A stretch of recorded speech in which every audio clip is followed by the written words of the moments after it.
Not all who call on his holy name will find their way, will feel no shame. Only those who follow the truth within, obey the Father, that's where life begins. All the loud voices, they lead astray, but Jesus is the truth, the only way.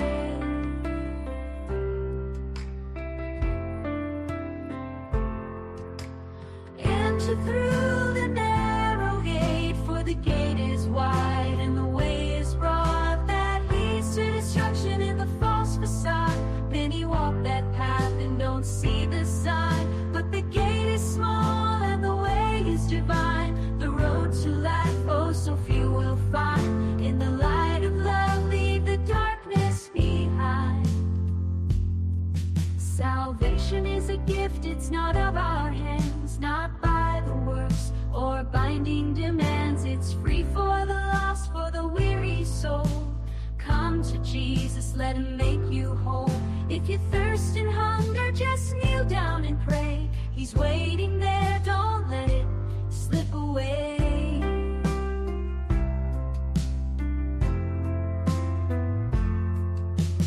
Enter through the narrow gate, for the gate is wide and the way is broad that leads to destruction in the false facade.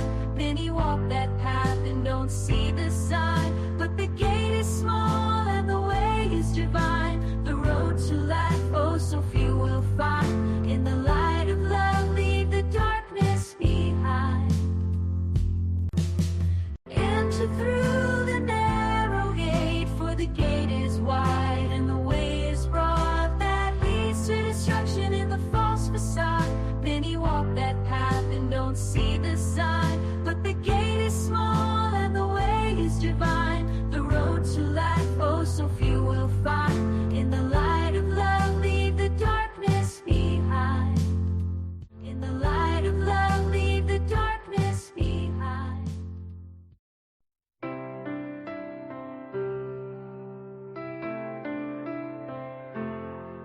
Not all who call on his holy name will find their way, will feel no shame. Only those who follow the truth within, obey the Father, that's where life begins.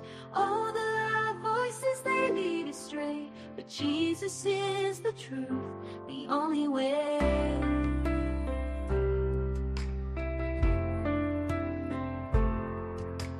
Enter through the narrow gate, for the gate is wide and the way is broad that leads to destruction in the false facade.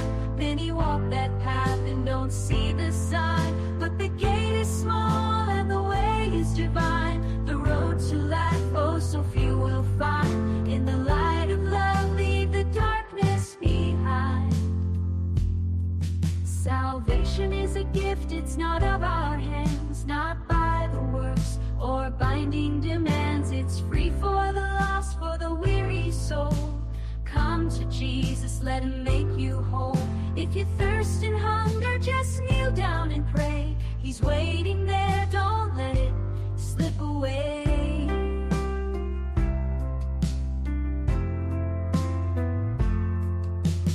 Enter through the narrow gate, for the gate is wide and the way is broad that leads to destruction in the false facade. Many walk that path and don't see the sign, but the gate is small and the way is divine. The road to life, oh so few will find. In the light of love, leave the darkness behind. Enter through the narrow gate, for the gate is wide and the way is broad that leads to destruction in the false facade. Many walk that path and don't see the sign, but the gate is small and the way is divine. The road to life, oh so few will find. In the light of love, leave the darkness behind. In the light of love, leave the darkness behind.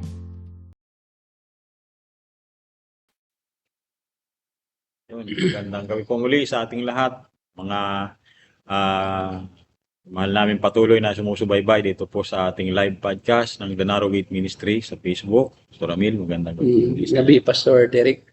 So, Pastor, ito pa rin, yung about pa rin po ito kay Pastor Peter Tanche no, ng CCF. Tatalakayin natin kasi may mga katuruan po tayo na dapat kailangan malinawan po, Pastor. Ano? Po ba? Yung topic po natin ngayon, does Peter Tanche of CCF believe in Reformed doctrine of inability o total inability? So, yun po. Naniniwala po ba talaga si Peter Tanche o pinangahawakan din po ba niya yun, yung Reformed doctrine ng total inability? Kasi it's very important na pag sinabi mo ng isang tao kay leaning sa Reformed theology, naniniwala siya dyan. Kasi ang total inability ay isa sa mga points ng Reformed theology na set forth by John Calvin. Yung totals doon sa tulip. At narinig ko siya at napanood ko siya minsan, tinalakay niya yung tulip. Pero hindi lang niya talaga pinalalim yung kanyang explanation. Pero kanyang ipilas sa screen yung total inability or total depravity, yung unconditional election, limited atonement, irresistible grace, at saka perseverance of the saints. Ngayon, tingnan natin na kasi it is seemingly na siya at ang CCF Church o Christ Commission Fellowship ay patungo doon . Ngayon, hanggang saan ang antas? Tingnan uli natin. No? Kasi gaya ng ating nakaraang dalawang videos about Pastor Peter Tanche, kung totoo bang naglilin siya sa predestination or sa Reformed theology, nakita natin doon sa unang clip natin o doon sa unang video natin na medyo yung summary talagang hindi pa ganap. And then doon sa second video natin ay yung sa doctrine ng predestination, seemingly aligned yung kanyang teaching sa Reformed theology na predestination. Kasi sinasabi nga niya na at yung mga itinalaga para sa buhay na walang hanggan sa Acts 13:47, 48, and those who were appointed to eternal life believe. At he expounded on that verse, and we have seen that it seems that he is truly believing in the Reformed doctrine of predestination when it comes to election or yung predestination unto salvation. Kaya nga sabi niya is, a man is not saved by foreknowledge alone, na nakita lang. Kundi talagang siya ay tinalaga na, kaya siya sumampalataya. So he poses the Arminian doctrine of salvation by foreknowledge. At ang kanyang ina-affirm ay yung salvation by grace, and those who were saved by grace were appointed to eternal life, and they will believe in the future. So it means that against siya talaga doon, no? Sa point na yon ng predestination unto salvation is against the doctrine of Arminianism, na yung naligtas ang tao dahil sa kanyang sariling desisyon. At kaya lang siya inilek ay dahil nakita lang ng Diyos sa umpisa pa na sa panahong darating ay sasampalataya yung isang tao, kaya niya inilek. Yun yung election by foreknowledge. Ang kanya ay election by predestination. Yan. Okay? So tingnan naman natin, no? Kasi ang mahalagang makita natin na ang isa sa mga puntos ng Reformed theology ay yung total inability. Opo. So dito po sa kanyang dalawang video, it seems na pinapaliwanag po niya yung tungkol sa puot ng Diyos na may kaugnayan po ito doon sa, related din po ito doon sa total inability, na dahil po sa kawalang kakayahan ng tao dahil sa kasalanan, di pa po ay nakupo talaga ang Diyos. So, kaya lang, makikita po natin, tingnan po natin. Okay, panoorin natin yung ilan sa mga clips ni Pastor Peter Tanche about citing about the sinfulness of human beings. At dito natin makikita, madidetect yung kanyang paniniwala kung siya ba ay partial ang paniniwala sa depravity or inability, partial inability ba siya or total inability ba ang kanyang belief. Okay, panoorin natin, pakinggan. When we say the wrath of God, what do we mean? Here's the definition. The wrath of God is the indignation and anger of God against evil. It is the holiness of God stirred into activity against sin. That is something you need to understand. The wrath of God is not capricious. The wrath of God is part of God's perfect character. What do we mean? The wrath of God is part of God's perfect character, meaning because God is perfect. And part of that perfection involves wrath. Ano po ang masasabi niyo po dyan? Kanyang in-expound yung holiness ng Diyos at dahil sa ang Diyos ay banal, ay siya ay makatarungan Opo. at pwede niya talagang ipalasap ang kanyang puot, no, sa lahat ng tao. So dito he seems to compare the perfection of God and the sinfulness of human Yes being. po. Actually, dahil po sa sunod na video yung So ito yung introductory part, no, niya ng kanyang teaching about yung bad news kung yan. paanong ang Diyos ay karapat-dapat lamang na parusahan ang lahat ng tao. At yun ang bad news, no? Doon na lahat tayo makasalanan. Ngayon, tingnan natin yung second clip.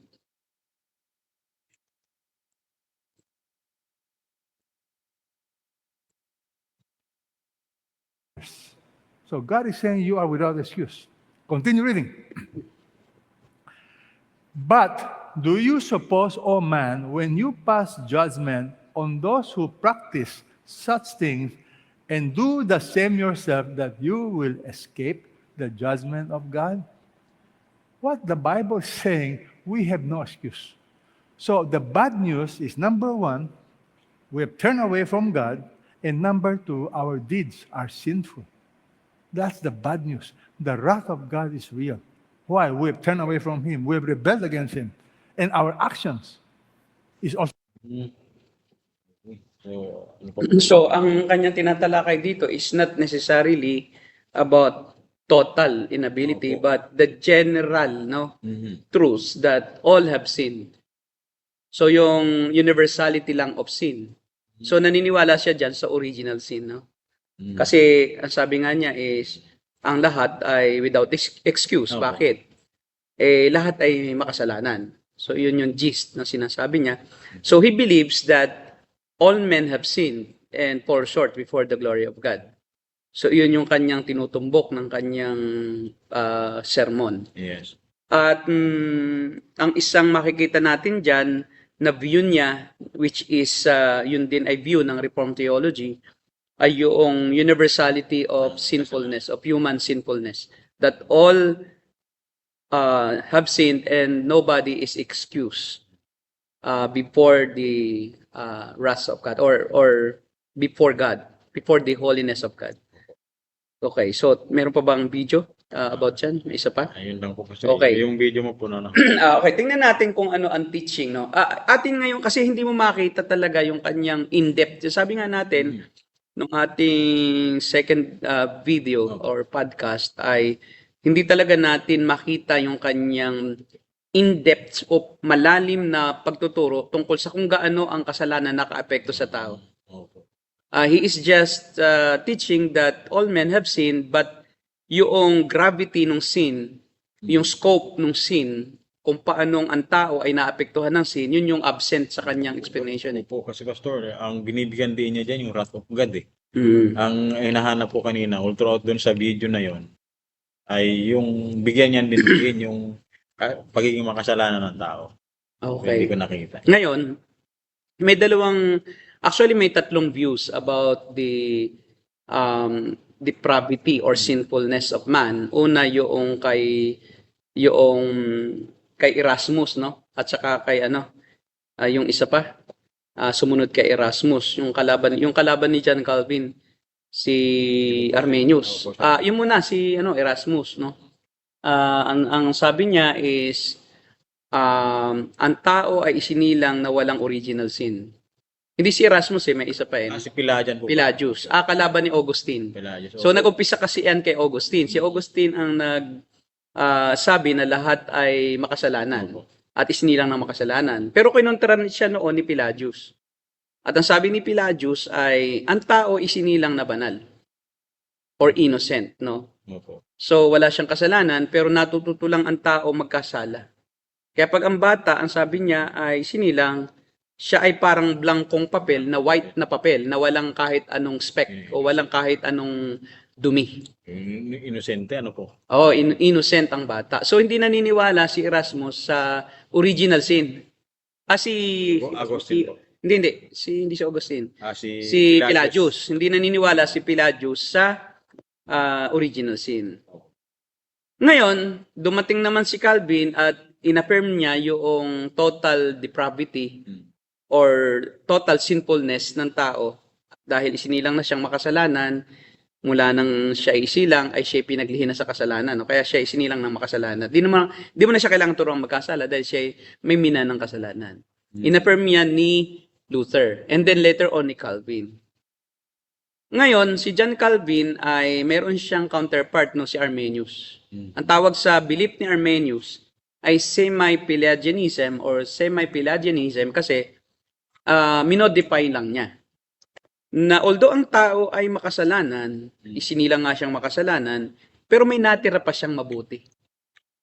Kumbaga may elemento pa or may sangkap pa sa tao na kahit paano ay mabuti at yun ang kanyang pwedeng gamitin para siya magdesisyon na sumampalataya sa Diyos.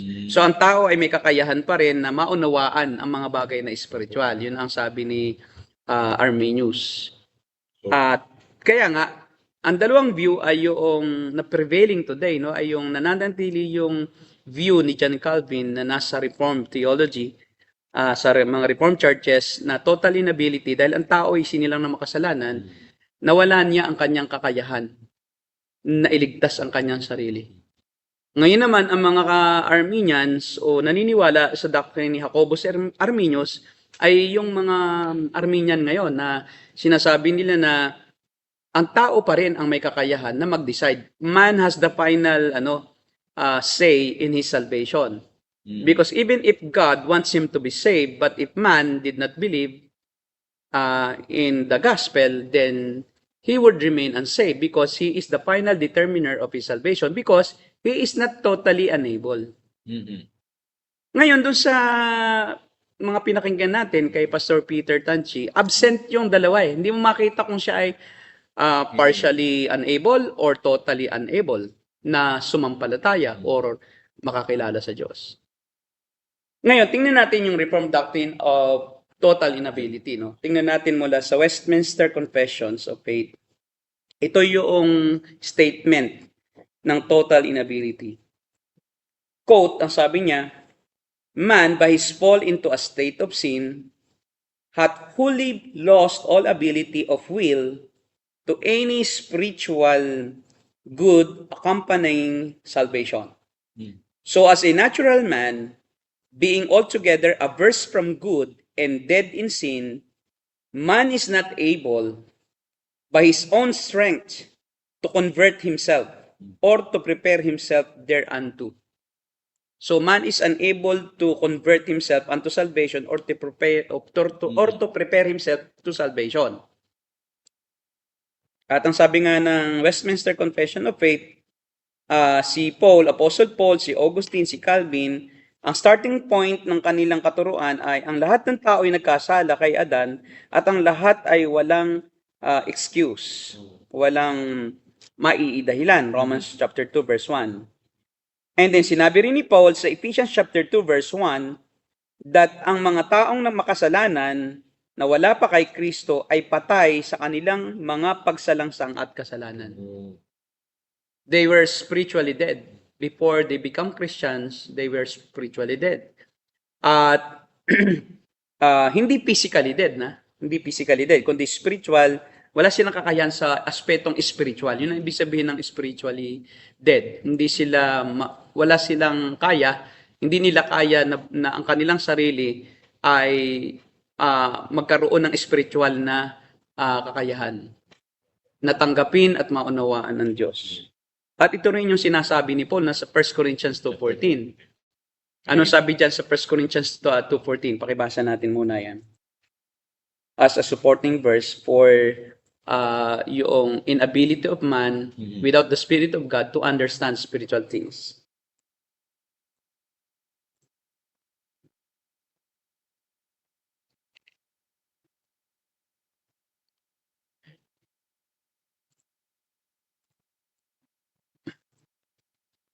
Sabi po dito, sapagkat ang taong di pinananahanan ng Espiritu ay ayaw tumanggap ng mga kaloob mula sa Espiritu ng Diyos. Para sa kanila, kahangalan ng mga iyon at di nila naunawaan. Sapagkat ang mga bagay na espiritual ay mauunawaan lamang sa paraang espiritual. Yes. Yung normal na tao, Mm. yung hindi pa mananampalataya, Natural man. natural man, in his sinful state, Mm. ay dahil siya hindi pinananahanan ng Espiritu ng Diyos, he cannot accept all the gifts of God or all things from the Spirit of God.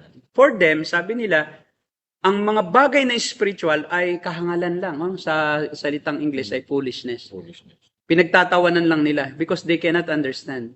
Alam mo yun sa karanasan natin, no? Pag ang isang tao ay hindi pa Kristiyano, Tatawanan. baliwala lang sa kanya yung mga katotohanan. At para sa ating Kristiyano ay napakahalaga ng naririnig natin, ina-enjoy natin. Para sa kanila ay kahangalan, katangahan, no? So sa ibang salin, no? Foolishness, no?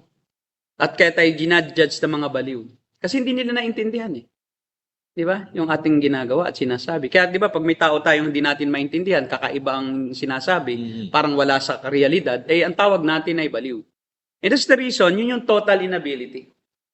Hindi, may mga misconception kasi tungkol sa total inability. At yun ang ating tatalakayin. Dito laging nang babatikos ang mga taga Grace for All Coalition eh.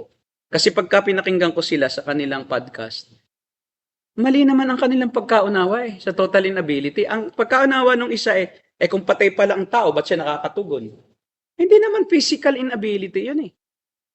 Spiritual inability. Limited lang yung kanyang inability doon sa mga spiritual na bagay. Pero sa physical, unable siya. Kaya nga niyan tumalon kumakain nga eh. O, kaya niya. Sa physical.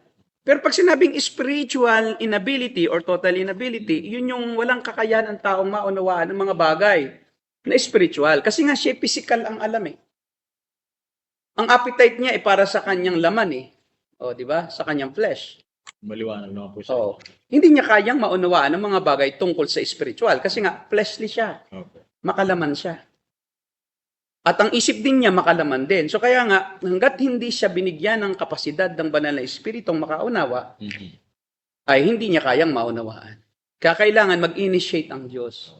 Ang tao, hindi niya kayang, kaya nga yung sinasabing, hindi niya kaya na ma-convert sa kanyang sariling kakayahan bilang isang mananampalataya. Kailangan yung external, initial cause.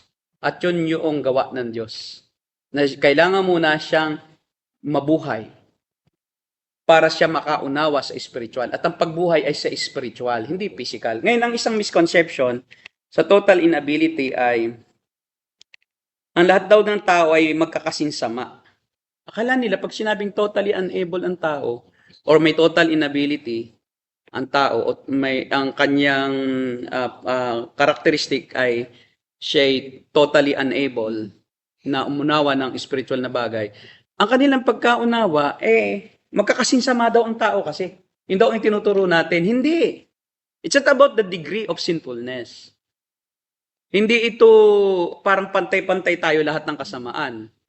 Merong nga mas masama kaysa iba. Tulad ni Hitler, mas masama siya kaysa sa mga karaniwang tao. Kasi si Hitler ay talagang pumatay ng milyong-milyong Hudyo. Pero si Pol Pot masama rin kasi milyon din ang kanyang pinapatay. Paano si Kibuloy? Ang kanyang pinapatay spiritual, no? Ang kanyang dinadaya spiritual. Spiritual. Di ba? Na yung mas matindi 'yon kasi hindi physical ang ginagawa ni Kibuloy. Nililigaw niya ang tao sa bulaang Kristo. At yung tao ay lalong napapahamak. Kaya nga ang kasama ni Satanas sa kanyang kalagayan sa impyerno ay yung mga bulaang propeta. Hindi si Hitler, hindi yung masasama ang gawa, kundi yung masasama ang mga katuruan. Dahil ang mga may maling katuruan ay mas higit ang kasalanan kaysa doon lamang sa pumatay lang ng katawan. Ang katakutan ninyo ay yung may kakayahang pumatay ng kaluluwa. 'Di ba? Ang Diyos. At ang katakutan nyo ay yung mga tao, huwag niyong samahan yung ang mga taong susunod sa taong yon ay papatayin ng Diyos sa spiritual at walang hanggang kamatayan ang hatol ng Diyos doon. So, hindi rin nangangahulugan na ang tao ay nagpakasama na nakarating na ang kasamaan ng tao sa sukdulan. Ibig sabihin, may isasama pa ang tao. Kahit si Hitler, may isasama pa siya. Hindi na ibig sabihin ng total inability na nakaabot na sa pinakamasamang antas o pinakamataas na antas ang kasamaan ng tao. Hindi pa na-exhaust ni Hitler ang kanyang kasamaan. Restrain pa rin ng Diyos. May restraining power pa rin kasi ang Diyos eh. Kaya hindi tuloy-tuloy na nagpapakasama ang tao. Kahit nga yung mga hindi mananampalataya, kahit may masama silang gawain, mayroon pa rin silang restriction mula sa Diyos eh. Na pinipigilan silang gumawa pa rin ng sobrang kasamaan.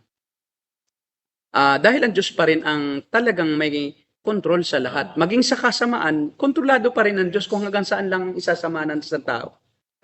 So, hindi ang Diyos ay parang walang kapangyarihan sa makasalanan na hiwalay na sila sa Diyos. Hindi. Ang Diyos pa rin ang nagtatakda ng hangganan kung hanggang saang porsyento lang ang tao pwedeng maging ganun kasama. At si Hitler ay may isasama pa. May mas masama pa sa kanya, for sure. Kumbaga, kung hindi man siya pinakamasama, hindi pa rin naman yan naabot yung sukdulang kasamaan. Kaya ang total inability ay hindi nangangahulugan na itinuturing natin na ang tao ay sukdulan ng napakasama na wala nang isasama pa. Hindi. Kung hindi, wala lang siyang kakayahan sa spiritual na bagay. So, dapat Nami-misinterpret nila yon. interpret nila. Hindi natin sinasabi na ang tao ay totally unable, ay yung tao ay destitute o wala na siyang magagandang katangian. Mayroon pa rin. Oo, yung masasamang tao, mayroon pa din dyan na mahinahon, kahit masamang tao, kahit na siya ay hindi sa Diyos, kahit siya ay hindi spiritually alive, may mga tao na nasa kulto nga, no? Halimbawa, mga Mormons na magagalang. Kahit sa mga tribo na walang Diyos, naroon pa rin yung kanilang magandang aspeto ng kultura na sila nag-iistima ng bisita. No, sila ay gumagalang pa rin sa karapatang pantao ng iba. Pagka stranger, hindi nila ginagalaw. May mga ganong kultura. Yung hospitality, yung pagiging mapagkawang-gawa. No, may mga taong hindi mananampalataya na talagang nagdodonasyon, no? Nagbibigay ng donasyon sa simbahan. Sukdulang ibinebenta nila ang kanilang ari-ari. Halimbawa, si Mother Teresa ng Calcutta, India, na ibinigay niya ang kanyang buhay para sa pangangalaga sa mga ampon, no, na walang makain, sa mga namamatay na ng mga sanggol, na nagsilbi siyang talagang parang ina ng napakaraming kabataan. Pero hindi ibig sabihin ay siya spiritually alive.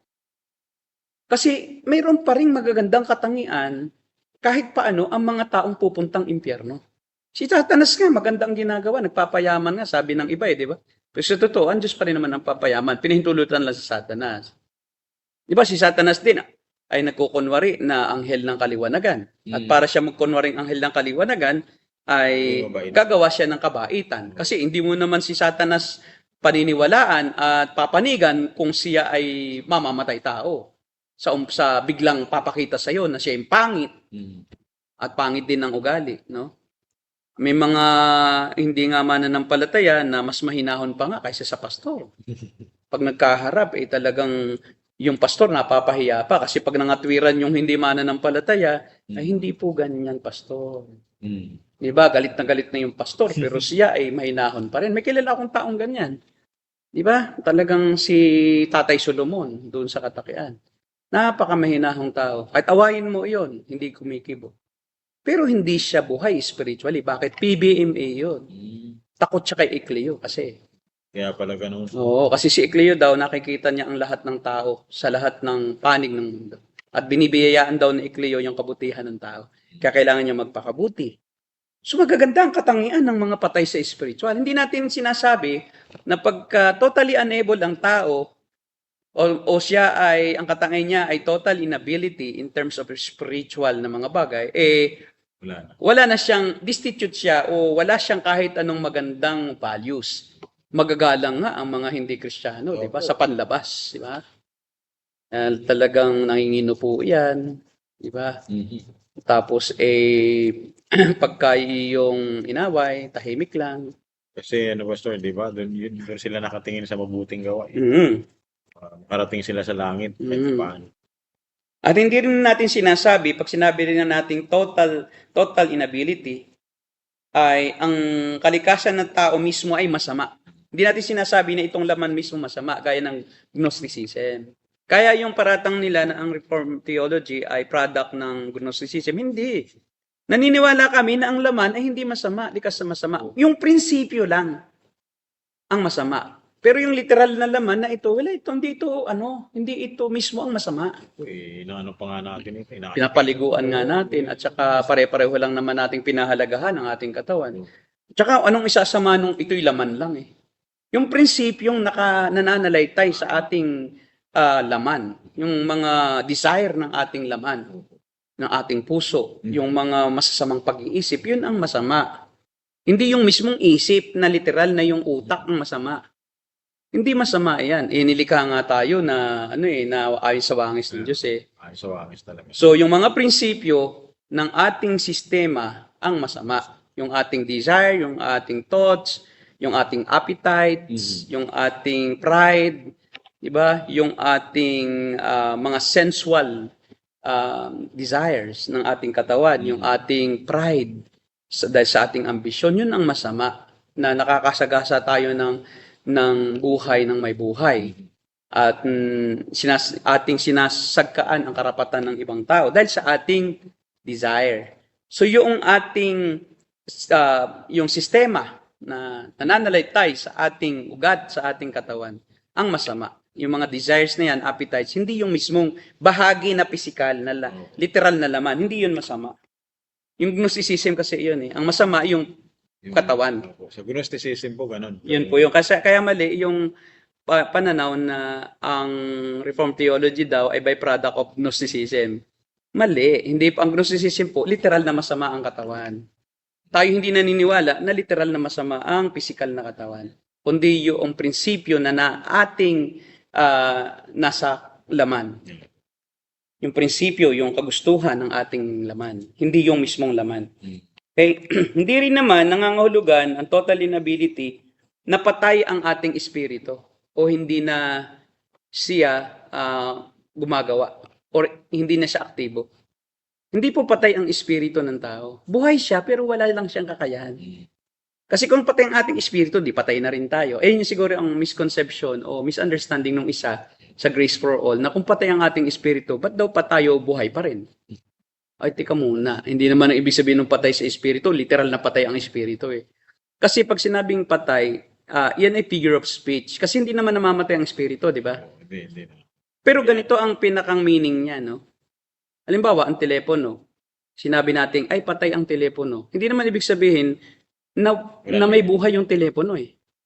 Kundi, ang ibig sabihin natin, yung telepono nawalan siya ng kakayahan na makipagkomunikasyon dahil putol na ang linya niya. Ganon din sa spiritual, nalagot ang ating relasyon sa Diyos. And therefore, wala na tayong kakayahan ngayon na ibalik ang ating sarili sa Diyos o ang ating sariling kakayahan ang gagamitin natin para tayo muling makaunawa sa Diyos. Kailangan mag-initiate ang Diyos na tayo ay bigyan ng kakayahan buhayin. Pag sinabing binuhay sa spiritual, binigyan ng kakayahang spiritual. Hindi yun simpleng parang patay ang espiritu tapos biglang twang na buhay. Hindi. Buhay pa rin ang ating espiritu kahit makasalanan, pero wala na siyang kakayahan na gaya nung una ni Adan at Eva na may kakayahan silang maunawaan ng Diyos nung hindi pa sila nagkakasala. May kakayahan sila na makipag-ugnayan sa Diyos kasi wala pa silang kasalanan eh. Pero nang sila magkasala, sinumpa ng Diyos ang kanilang buong pagkatao dahil sa kasalanan. Nahiwalay talaga. At sila ay nawalan na ng kaugnayan sa Diyos. Kaya nga ang una nilang ginawa, nagtago sa Diyos. Kasi they no longer understand who God is.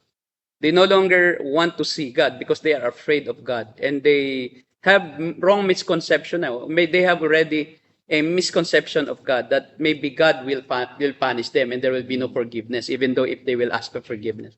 So nagkaroon na sila ng sariling maling pangunawa na sa Diyos. Okay, anong reaction mo dyan? So, ayun, dahil po doon, nagsikap po yung sila Adan, di ba? Na baka ito yung dapat gawin natin para ma-please natin.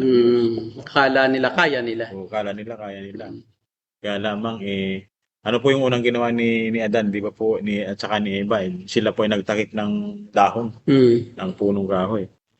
Pero ang ginawa ng Diyos ay yun yung mas kapakipakinabang sa kanila. Nagkatay ng ng hayop. That's the picture of salvation of God. Nagkatay siya ng isang hayop at yung balat ng hayop, yung dugo, siyempre, pinatulo, namatay yung hayop. At yun yung unang kamatayan sa sa animal kingdom. Kasi dati I do believe that this is a profound truth that I believe that is true. Without sin there's no death.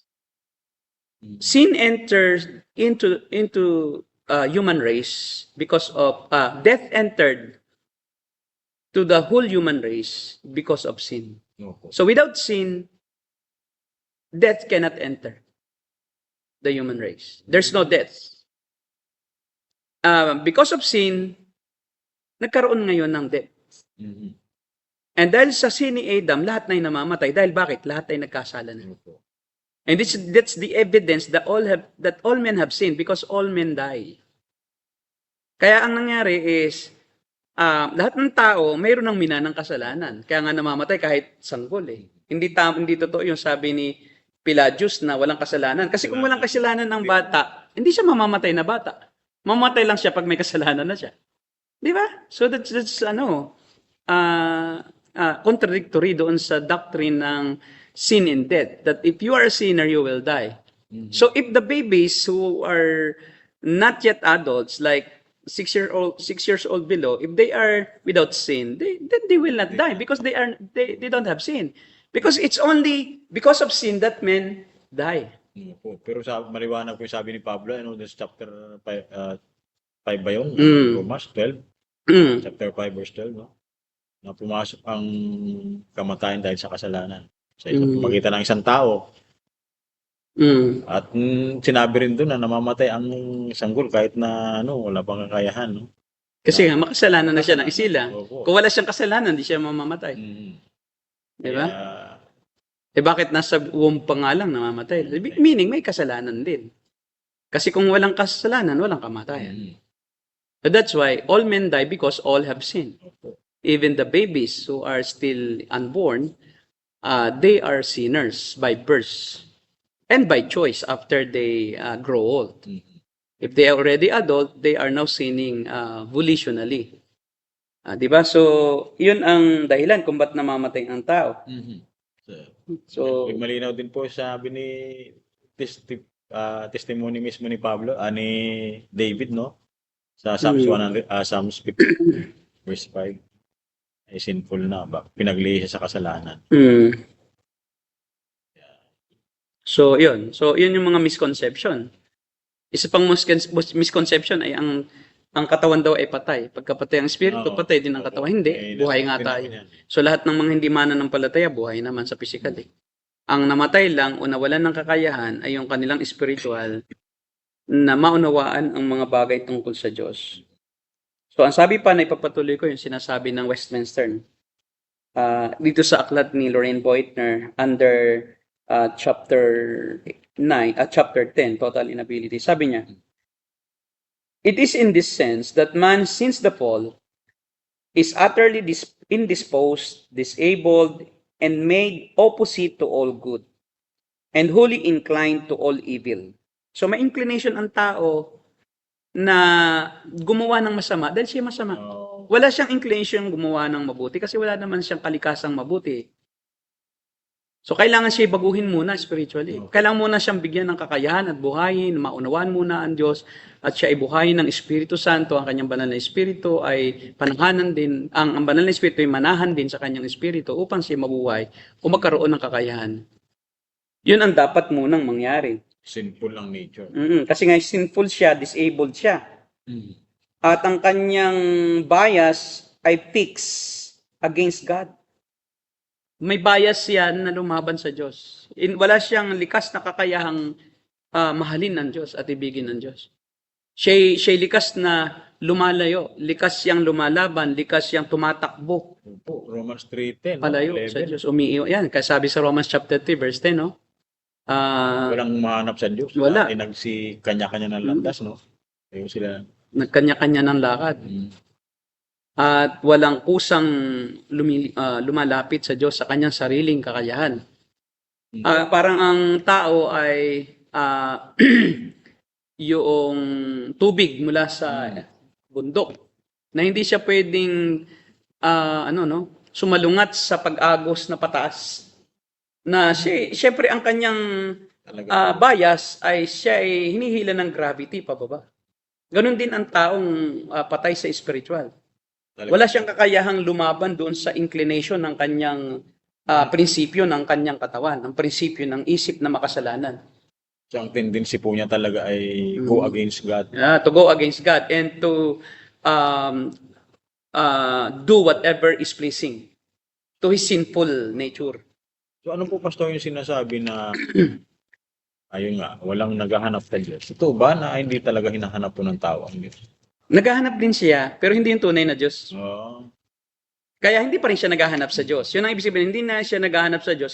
Gumagawa siya ng sarili niyang Diyos. At yun ang hinahanap niya, yung ginagawa niya na yan. So, naghahanap siya ng kanyang maiisip tungkol sa Diyos. Naghahanap siya ng isang Diyos na susunod sa kanyang gusto. O Diyos ng iba, na ginawa na ng iba, yun din ang Diyos ko. At dapat yung Diyos na iyon ay yung gusto ko ang gagawin. oh. So therefore, they're trying to create their own God, and if they have created their own God, they want that God to obey them. Kakita mo, ang mga tribo naghahanap din sa isang supreme being, no? Masasabi natin na may hinahanap silang Diyos. Pero ang hinahanap nilang Diyos, yung Diyos na gusto nila. Susunodin din nila yun. Pasusunurin nila yung Diyos nila. Kaya kita mo sa mga tribo, sa mga Mayans, sa mga Aztecs, no? Pag nagagalit ang Diyos, no, gagawa sila ng paraan, kukuha sila ng isang anak nila na dalaga na birhen pa. At para mapasunod nila ang Diyos sa gusto nila, huwag kang magalit, aalayan kita, huwag kang magalit. So inuuto nila ang Diyos, sinusuhulan. Akala nila ang Diyos ay ganun, na kayang i-manipulate ng tao. Kaya pagka ang Diyos ay nagagalit at ang simbolismo ng pagkagalit ay yung bagyo, yung lindol, naku, nagalit ang Diyos. Pumutok ang bulkan, naku, nagalit ang Diyos. So, ang gagawin nila, magre-ritual sila. Meron silang mga charms, yung mga tulad ng babaylan, no, na kuno itong mga babaeng ito may kakayahang makipag-usap sa Diyos. Pero yun ay kunyari lang, no. Nagpapanggap lang iyon. Akala nila Diyos ang nakikipag-usap sa kanila, pero yun ay mga masamang espiritu. Kasi mali yung Diyos na yun eh. Ang Diyos hindi siya gagawa ng ganoon. Na ritual pa sila. ritual para i-please yung Diyos. Kaya talagang naghahanap din sila pero hindi yung tunay na Diyos kundi gumagawa sila ng Diyos nila. Hindi naghahanap, gumagawa ng sariling Diyos. Hindi sila humahanap. Yun maling term kasi yung humahanap eh. Kasi pag sinabing naghahanap sa Diyos, ay di kilala na niya ang Diyos, hinanap lang niya. Nasaan kaya yung Diyos na yon? Kaso hindi nga niya kilala ang Diyos, kaya ang ginagawa niya, gumagawa na lang siya. Kasi nga niya kilala, kaya di ba sa Romans chapter 1, sabi niya sa halip na luwalhatiin nila ang tunay na Diyos, pinalitan nila ang Diyos ng mga bato, mga puno ng mga nilika. No, sinamba nila ang nilika sa halip ng lumika kasi hindi nga nila mahahanap ang hindi nila alam. So dahil hindi nila alam kung sino yun, gumawa na lang sila. Ay siguro siya ito. Gumawa tayo ng parang yung guyang ginto ng mga Israelita. Diba? Sa paningin po ng Diyos ay yun ay rebellion. Yes, Paglaban sa Diyos. Ang paggawa ng ibang Diyos, maliban sa tunay na Diyos, ay paglaban sa tunay na Diyos. Kasi hindi siya yon. Kaya di ba nagalit na galit ang Diyos nung nadatnan ni Moises, yung mga Israelita na hinahanap kasi si Moises, nasaan na siya, pinabayaan na niya tayo. Iniwan na tayo ng ating Diyos at saka ni Moises. Sabi ng mga Israelita, gumawa tayo ng ating sariling Diyos at sabihin natin siya ang Diyos. So, walang nagawa naman si Aaron kasi papatayin siya. So, sabi ni Aaron, sige, kunin niyo ang mga ginto niyo na dala-dala. Di ba? At ating uhulmahin. Tuwang-tuwa sila, sige, gawa mo kami ng, gawin mo si Yahweh. Akala nila si Yahweh yun. So, tapos, edi hinulmahan, naging guyang ginto. At sila sumbat, sinabi, ito ang nagligtas sa amin na Diyos mula sa Ehipto. Siya si Yahweh. Paano naging si Yahweh yun? Ginawa nyo nga. So, hindi sila talaga naghanap. Gumagawa sila dahil hindi nila gusto ang Diyos na tunay. Ayaw nilang sumunod sa tunay na Diyos. Parang gusto po ng tao, Pastor, no? Yung nakikita nila yung itsura eh. Yung ginagaya nila, baka ito ang itsura ng Diyos. Oo, kasi sa pagdaan nila sa iba-ibang bansa, nakita nila mga Diyos-Diyosa nila, no? Yung uloy isda, si Dagon, ang takataway tao. Tapos yung Asherah, pole of Asherah, na isang puno na may katawan ng babae, pero kahoy naman ang paa. So akala nila, pwede rin gawin nila yon. So si Yahweh, pwede rin nating igawa ng larawan. At yun ang maiba ko. Yun yung ginagawa ng mga Romano Katoliko. Kamakailan lang, Pastor? Mm.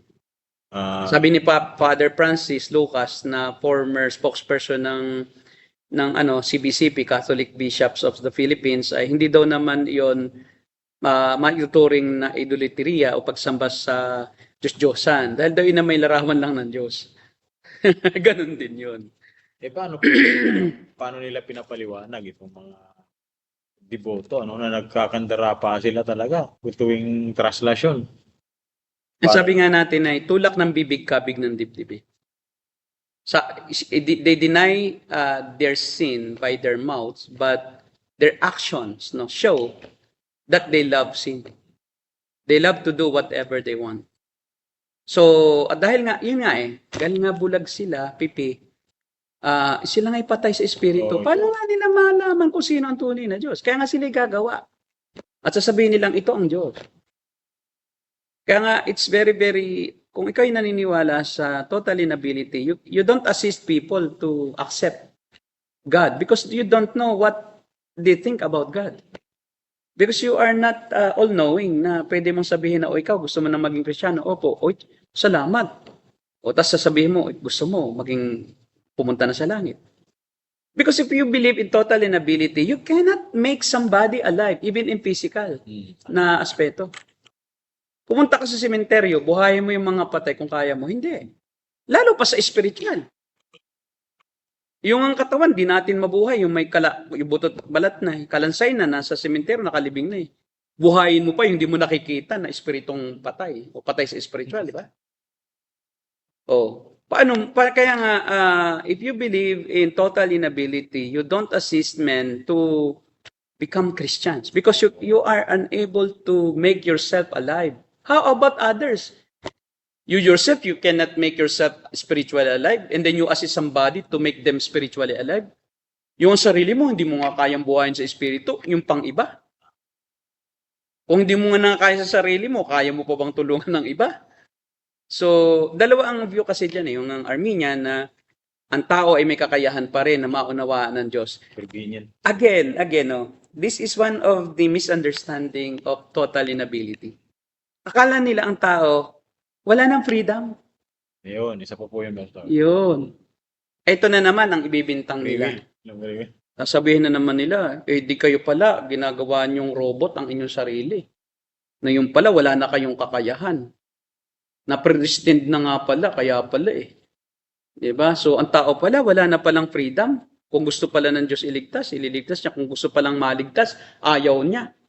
Ay, hindi maligtas. Yun nga . Ang tanong, anong kalayaan meron ang tao? Malaya talaga siya. Malaya naman siya talagang magdesisyon . Malaya naman nga siyang gumawa ng kahit anong gusto niya. Kung gusto niyang kumain mamaya, kakain uli siya mamaya. After 10 minutes, pwede. Kung gusto niya na mag-aral, kung gusto niya matulog, kung gusto niya, lahat naman ay malaya ang tao. Kasi hindi nila naiintindihan na hindi yun yung kalayaang ating sinasabing walang kakayahan ang tao . Kundi sa paraang spiritual siya, walang kakayahan. Hindi yung mga bagay-bagay lang na ginagawa ng tao sa lupa. Malayang-malaya ka. Gusto mo tumalong ka sa building. Malaya ka naman, di ba? Wala namang pipigil sa iyo, magpasagasa ka sa train. Malaya ka. Kung gusto mo, magagawa mo . So wala namang nagsasabing ang tao ay may humahad lang sa kanya. Sa kanyang pagpapasya . Ano kasi ang ibig sabihin natin na walang kalayaan? Ang tao ay walang kalayaan na mag-exercise ng banal na desisyon. Yun yung banal na pagpapasya. Wala siyang kakayahang maging banal. Sa kanyang mga pagpapasya. Sa kanyang sariling kakayahang maging banal. Sa kanyang kakayahang magpasyang maging banal. Dahil nga, yung kanyang likas nga na kakayahan ay enslaved ng evil . Ang lahat ng prinsipyong nanahan sa kanyang katawan, lahat ng kanyang iniisip, ang lahat ng kanyang mga plano, ang lahat ng kanyang adikain sa buhay, ang lahat ng kanyang nasa, ang lahat ng ito ay naapektuhan ng kasalanan. Extensively, but not necessarily intensively.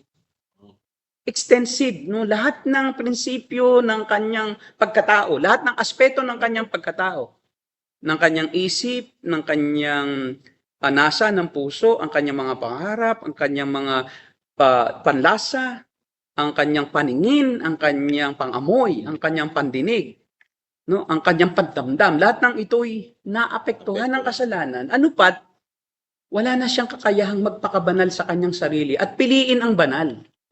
Wala siyang kakayahang makilala ang Diyos dahil ang Diyos ay banal eh. Tama. Ikaw nga wala kang kabanalan. How can you approach a holy God? When you don't know God in the first place. Hindi mo nga siya kayang makilala. Paano mo siya lalapitan din? O, di ba? So, ang kakayahan na walang, ang sinasabi nating total inability is to exercise not ordinary volitions, but to exercise holy volition. Yun, spiritual siya. Spiritual, Hindi yung hindi yung physical. physical condition, no? O kung gusto mong isuot, kulay pula, ay sino pipigil sa'yo? Di ka naman sasabihan ng Diyos, huwag mong isuot yan. Mhm. Di ba? Hindi po sabihin natin, Pastor, na morally ay tawag ito, bankrupt ang tao. Pwede, morally bankrupt. Din, ano? Dahil yung spiritual. Yes. Yes. So ang kanya lang tanging kakayahan ay magpasya tungkol sa mga bagay na pisikal at mental. Ay, mental. Pero bagay na spirit kasi ang tao ay binubuo ng apat na aspeto no ng kanyang component no. Material, physical, yung kanyang intellectual, emotional, and spiritual. Sa aspeto lang na spiritual, wala siyang kakayahan. Hindi natin sinasabi na sa kanyang mental, wala siyang kakayahang mag-isip. Meron. Si Albert Einstein nga, di ba? Agnostic, may kakayahang pinakamatalino pa sa lahat. Di naman talaga tunay na nagpasakop sa Panginoon. Oh, yung ang pinakamayayamang tao, may kakayahang magpayaman. Financially, mas magaling sila. Mas matalino nga ang mga hindi mananampalataya kaysa sa atin. So sabihin mo, wala silang kalayaang mag-isip. Di ba? So ang wala ng kakayahan ay sa mga bagay na spiritual. Yung kilalanin ang tunay na Diyos, magkaroon ng relasyon sa tunay na Diyos, iligtas ang kanyang sarili sa parusa ng Diyos, yun ang totally walang kakayahan ng tao. Kasabi ni John Calvin, ang kakayahan ay nakadepende sa kalikasan. Opo. Ano bang kalikasan ng isang tao o hayop? Halimbawa, ang pusa. Malaya talaga ang pusa. Wala namang nagsasabing ang pusa ay walang kalayan. Malayang magmiyaw. Oh, pero ano ang kakayahan ng pusa? Ngumiyaw lang. Wala naman siyang kakayahang bumatok. Pagka nakakita ka ng pusa na tumatahol, hindi yun pusa. Meron po akong Ginagaya lang yun. Yung pong aso, yung fox, siya po yung lumaki nakapiling yung aso. Yung fox. Opo. Ay, aso din naman yun. Kaya lang po, hindi siya tumatahol kasi ang fox eh. Kaso, ini-imitate na niya habang lumalaki siya. Yung aso. Tumatahol yung aso. Pero hindi pa rin kaya. Iba pa rin yung ano niya eh. Gumagano. Parang pusa. Parang pusa. Kaya talagang kahit na same pa rin ng Ayun, family sa pagkahayop. Yes po, yung nature nila. Yung nature nila pareho, talagang hindi kaya. Hindi kaya. Kung kahit na pareho na nga halos, magkaiba pa rin. May kakulangan. Hindi kaya. Kung ang nature ng paksa yun lang, hindi niya kayang tumahol. Kahit si aso rin, no? Kung may makita kang pusang tumatahol, lalong nakakapagtaka yun. O, di ba? Pero mo, tumatahol, pusa. Okay, may nakita kang isdang lumilipad. Talaga naman. That's against his ability. His nature. Kasi ang nature, ang kalikasan, yun yung tinatawag natin na ang tawag dito, yung kalikasan ng Diyos, meron tawag din dyan, ontology. Sa ontological aspect, kung ano ang kalikasan mo, yun ka eh. At lahat ng kakayahan mo, nakakonfine doon sa kakanyahan mo, doon sa essence mo o doon sa kalikasan mo bilang kung ano ka. Hindi ka pwedeng gumawa ng isang bagay na hindi kaya ng iyong kalikasan eh. Kasi alipin yung iyong kakayahan ng iyong kalikasan. Tama po. Confined siya doon. Kaso ayaw nila yun eh. Hindi nila natanggap yun. Kaso. O halimbawa, tao, may kakayahan siya na magpasya na lumipad. Ang tanong, may kakayahan ba talaga siyang lumipad?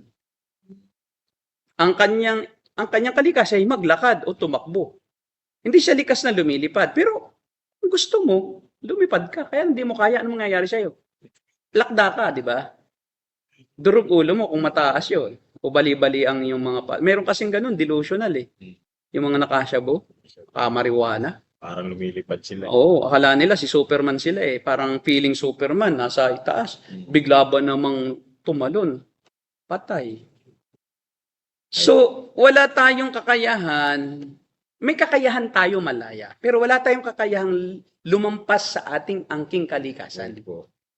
Wala tayong kakayahang gumawa ng isang bagay na talagang likas na hindi naman natin kayang gawin. Gaya ng isang taong patay sa kasalanan. Paano nga siya kagawa sa spiritual na bagay? Patay sa spiritual. Hindi siya makagawa ng spiritual na bagay na kilalanin ng Diyos. Kaya nga sabi ni John Calvin, si Luther din, si John Calvin yung may ilustrasyon. Ang taong makasalanan, ang taong totally unable, totally depraved, totally makasalanan sa lahat ng aspeto ng kanyang pagkatao, ay tulad sa isang isdang nasa loob ng aquarium. Nakakonfine lang siya doon sa four corners of the aquarium. He is free, according to his nature, to swim in that aquarium. But he is free also to go outside the aquarium, but he cannot do that. He is also free to fly, but naturally, he cannot fly. Therefore, sabi nga ni Martin Luther, ay free will without the ability to do whatever that will is an empty term. Wow. Kasi sila parang ang kanila, libertarian sila Libertarian, Pastor, which is parang outside na sa providential control ito ng Diyos.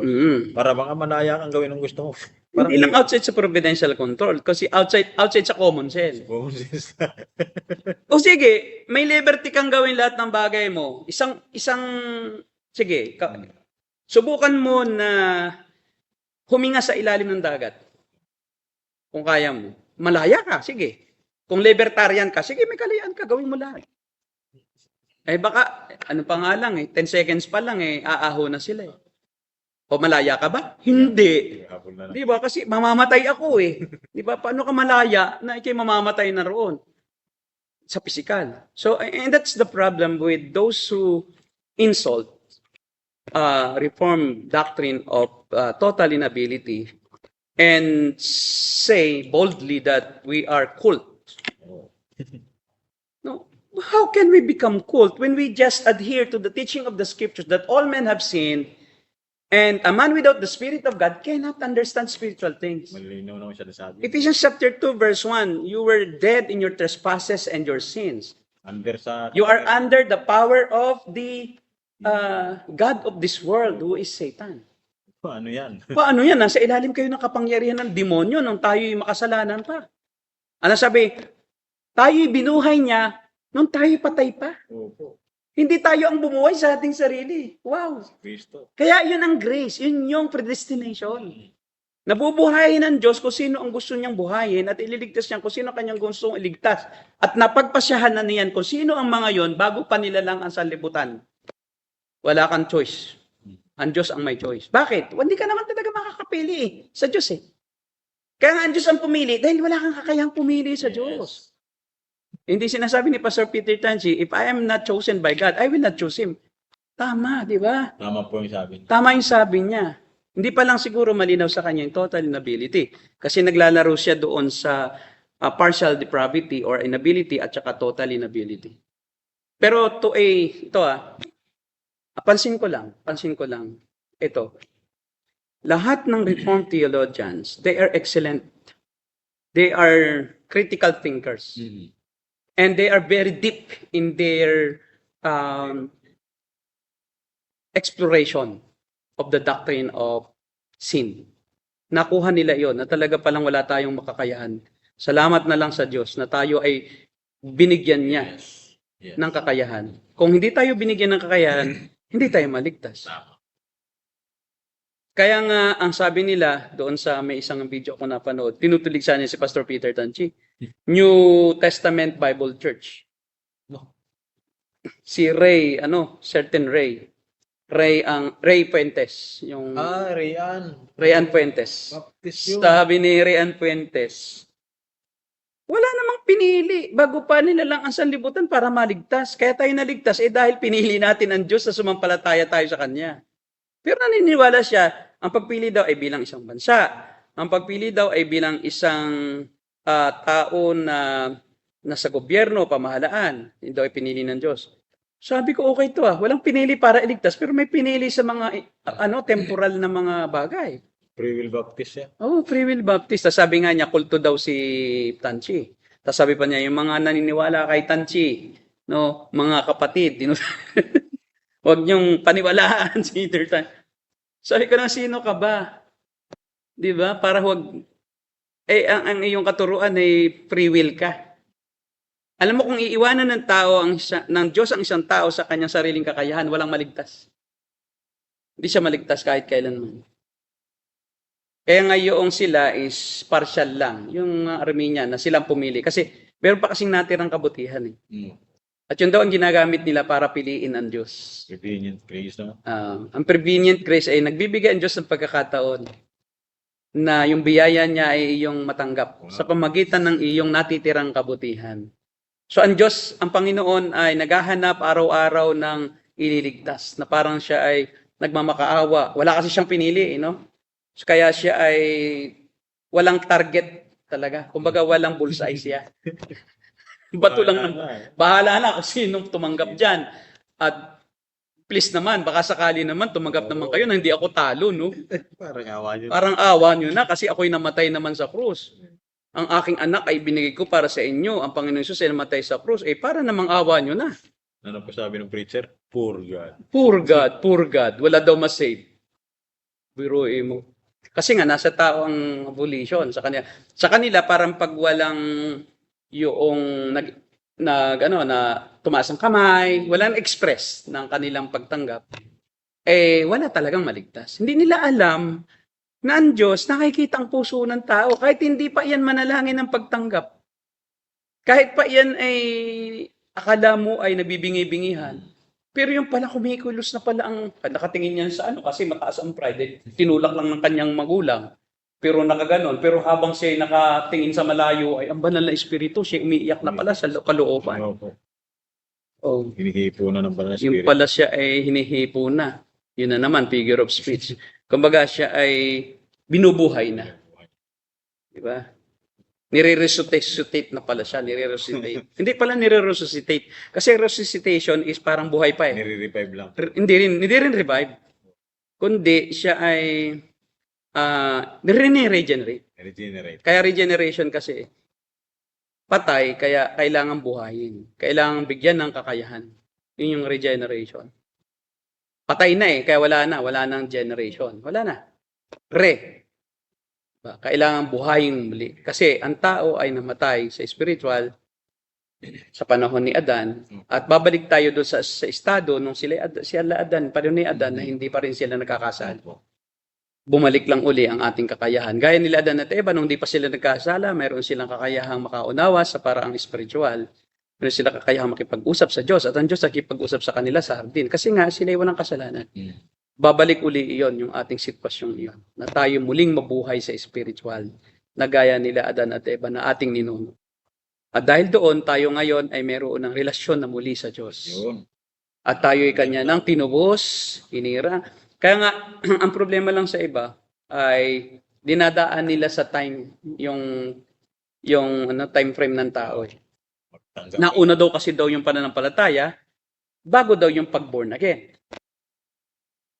Paano ka makapanampalataya kung patay ka nga? Paano ka makatugon sa panawagan doon sa panawagan ng pagsisisi ng Ebanghelyo kung patay ka pa? Kaya kasi sa kanila ang kanilang yung kanilang pagkakasunod-sunod ay yung chronological order Palataya. na parang Ligtas. sumampalataya ka muna, tapos ma-born again ka na. Pagka born again ka na, maampon ka na. Pag maampon ka na, maging silang ka na muli sa pamilya ng Diyos. Parang gano'n. Hiniwa-hiwalay na nila Oo. na parang isang araw muna, kailangan muna ikay sumampalataya, ikalawang araw ay ma-born again ka na. Okay. Para bang proseso sa kanilang in chronological fashion. Kaso hindi po. Ang Bible kasi is, ang order niya logical. Logical lang. Kasi ganito yan eh. Ang isang tao kaya sa sumampalataya, may nangyari munang pagbuhay. Yes. Kasi logically, a dead man cannot act, cannot see, cannot hear. A dead man cannot think. A dead man cannot decide on its own, on his own, on her own. That's why kailangan muna yung dead man mabuhay bago makapag-decide ulit. Yes. So, logically, sabay-sabay nagaganap halos yan eh. Walang time element. Ganito yan eh. Pag pinapangaral ng Ebanghelyo, hindi lang namamalayan ng tao na siya binuhay na pala ng Espiritu Santo. Kaya siya nakapanampalataya na. And that can take place split second. Na siya binuhay ng Espiritu Santo at sa pagkakataong yun, biglang lumiwanag sa kanya lahat ng mga katotohanan ng Ebanghelyo. Na si Jesus pala ang kanyang tagapagligtas, na siya pala ang kanyang kahalili doon sa krus, na dapat siya patayin at dalhin sa impyerno. Pero si Jesus ang umako ng kasalanan niya at nagbayad ng kanyang utang sa Diyos upang hindi na siya parusahan.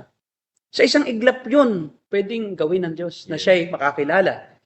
Kaya siya nakasampalataya, split second, nabuhay muna siya. Hindi siya chronological order lang, kundi logical. Pwedeng split second lang yan. Halos walang chronological order eh. Ang problema kasi is naswak nila sa mga time frame. Hindi. Yung regeneration and faith almost identical, almost the same time nagaganap. At pag naganap yung regeneration, lahat kasali yon. You have been justified, positionally, you have been redeemed, you have been forgiven, you are adopted into the family of God. Lahat. Diba? Lahat yun, magkakasama yun. Sabi mo package eh. Package yun. Hindi yun, unti-unti, ginayari pa ang titulo. Bukas naman. Maki-RD pa. Bukas pa makuha yung di ba, yung may deed of seal muna. Ano yan? Hindi yung ganon. Spiritual nga siya eh. Hindi siya dumadaan sa prosesong normal. Sana naunawaan. Oo, maunawaan nyo yun ang kapangyarihan ng Diyos. Kaya nga ang pinakamalaking himala ay yung ang isang tao, instantly, dati, ganito kasamang tao. Ay, the born again, kinabukasan, iba na. Automatic yung... Ako ganun ang nangyari sa akin eh. Nung ako hindi pa born again, member ako ng band. Nagtatayo-tayo ako ng band. Ako ang leader ng band. Tapos meron kaming kumbulata. Ako yung gitarista, meron akong bahista, tapos may drumista. At ang buhok ko hanggang dito sa pambanda talaga. Sa mga pantalong ko ay hanggang dito lang sa may palamuti, may palamuy-moy. Oo. Nung ako'y tunay na ma-born again, ako'y laging niyayaya sa church. Hindi ko maunawaan talaga sa sarili ko yun. Pinipilit akong itulak, sumamba ka. Wala nga akong desire. Iyak ng iyak yung tiyahin ko, naglulupasay. Kasi akala niya, kaya niya, na ang isang tao ay ma-born again niya. Yun. Nilalagay niya sa kanyang sariling kakaya. Hindi ko nga alam, ano ba? So, halos 3 buwan na ako, 4 na buwan na ako na binubola ko lang yung tiyahin kung umaattend ako. Nagkukunyari akong born again eh. Di ba? Kasi gitara ako sa banda, gitara din ako ng mga Christian song. Tapos pinagturo na ako ng Bible. Ang itinuturo ko, yung kay Maria, Mariology. Di ba? Kasi ako ay, grocery pa. Kasi ako ngay Katoliko eh. Sa Kristan ako dati, kabataang lingkod. Ano tuturo ko? Hindi pa naman ako born again. Until such a time, mga 4th month ko na ako'y dumadalo-dalo. Habang ako'y nasa Kubo, nasa 2nd floor nung bahay na kawayan. Nagbabasa ako ng Biblia, biglang naunawaan ko lahat sa isang iglap. Saan po galing yung Bible? Galing doon sa tiyahin ko rin. Kasi pinipilit akong bigyan kahit ayaw ko eh. Hindi ko binabasa. Pero nung gabing yun, nagbasa ako. At habang binabasa ko, naunawaan ko na. Tapos alam mo, ako iyak ng iyak sa loob nung kubo. Siguro may nakakarinig sa akin na babaliw na ata. Ano kaya iniiyak ng ni Ramil? Kasi palahaw ako ng iyak eh. Sabi ko, salamat po, Panginoon. Salamat. Tululuha ko lahat, pati sipon. Ganito pala ang ginawa mo para sa akin. Kinabukasan, nagpagupit ako agad.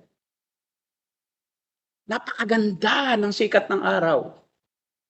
Ibang-iba na. Tapos tingin ko sa sarili ko, hindi na ako ito. Pati yung mga barkada ko, ba't nangyari kay Brad Ramil? Iba na. Nagdamit na ako ng formal, normal. At pati kilos ko na bago. At agad-agad, nawalan ako ng panlasa sigarilyo sa alak. Totally, radical change. Ayoko na. Saka sabi ko, hindi na yung kalooban ng Diyos sa akin. Mm. Pati mga tiyahin ko, sabi, ba anong nangyari sa'yo? Di ba? Napakasipag mo na ngayon, dati tamad-tamad mo. Kasi lahat affected eh. Pag ikaw ay isinilang na muli ng Diyos sa Espiritu, it is a radical change really. Merong talagang mabilis, merong mabagal. Pero sa kaso ko, talagang mabilis. Tapos agad akong nagbabautismo, ako ang nagsabi, pwede po ba, Pastor, bautismohan mo ako? Sige, nagulat pa sila. So, binabautismohan ako, sabi ng mga kamag-anak ko, pag nagpabautismo ka sa pastor na yan, kaaway namin yung pastor. Doon ka na lang tumira sa kanila. Tinutuo ko talaga. Akala nila parang pananakot lang nila, di ko gagawin. Aba, nung araw ng bautismo, dala-dala ko na ang bag ko, lahat ng gamit ko. Doon na po ako titira sa church. Literally, kaya ako binabautismohan, tulo lahat, luha ko. Kasi wala na akong pagkakakitaan. Iniwan ko lahat. Pati negosyo ko, iniwan ko na. At totally, sabi ko, Pastor, pwede bang tumira sa church? Sabi ko, Pastor, tataka sila. Sige, Brad, tumira ka. Tapos doon ako talagang pastor na agad. Wala pang aral sa Bible school. And I was struggling so much sa kaalaman ko. Tapos ang ginawa ko, nag-aral nga ako sa Acts. Nakita ko may Acts. So habang ako'y nagpapastor, nag-aaral ako. Nakakatuwa dahil habang ako'y nag-aaral, saka ko naalala, ayun pala yung ginagawa ko. Di ba ginagawa ko na, hindi ko pa alam ang tawag. Tapos nagtuturo na ako ng ganitong doktrina, hindi ko alam yung pala soteriology yon. Kasi tinuturo ako na tungkol sa Genesis, ay yung pala hamartiology yun. Sabi ko, nauna yung aksyon kaysa dun sa term. Nauna yung practicum kaysa dun sa... Kaya ako tuwang-tuwa. Sige, ganun pala yun. Alam mo, natutukunan ka muna ng isang bagay bago mo nalamang. Yun ang tawag, di ba? Yun. At tuwang-tuwa ako nun. So, ganyan po ang born again. May pagbabago. Hindi po pwede na isang tao nagsabing siya isinilang ng Diyos pero ni katiting ng pagbabago. Wala. I doubt if that person has become born again. Kasi kaya nga ang problema, akala nila nawawala ang kaligtasan. Kasi bakit? May mga born again kasi na naging born again lang dahil nag-member lang at pinatanggap lang eh. Wala yung karanasan ng pagsilang sa Espiritu. Ang nangyari ay inaya, pinatanggap, isinubo sa bibig na tanggapin mo si Kristo, tanggap ko si Kristo, tapos sinabihan na ligtas ka na, ay salamat, ligtas na ako. Pero yung karanasan mismo niya na siya binuhay sa Espiritu, absent, kaya hindi na bago. Ang problema, nabigyan na nila ng katiyakan eh. Sasabihin na lang nila pagka hindi na naman nakakatiyak dahil nagkasala, sabihin, bumalikan mo yung date na yon na anong araw yon, di ba? April 13, no? 1979. Yung doon ka naging Kristiyano. Parang birthday, Birthday lang. Yun ang spiritual birthday mo. Ay, siba, isinilang ka. Di yun, tandaan mo. Yun. Babalikan mo lang yon. Assured ka na uli na ikay sinilang. So, ang assurance ay nakabase doon sa aksyon ng tao. Ang problema, pag nagpatuloy na sa kasamaan, tapos tumalikod sa Diyos, sinuhusgahan ay yung wala ng kaligtasan yan. Ang tanong is, hindi yung kaligtasan, kundi ang tanong, gaano katotoo siya sa umpisa? Baka sa umpisa kasi is na patanggap lang yan ni Billy Graham. So, kaya na may na-impress sa Christianity. Naghangad ng pakinabang kasi pag naging born again, papasok sa trabaho. Di ba? Mga ganyan po. Parang sa Iglesia ni Cristo, nag-iiglesia kasi hindi ka tatanggapin pag di ka iglesia. Nag-iglesia pero alam niyang hindi siya iglesia.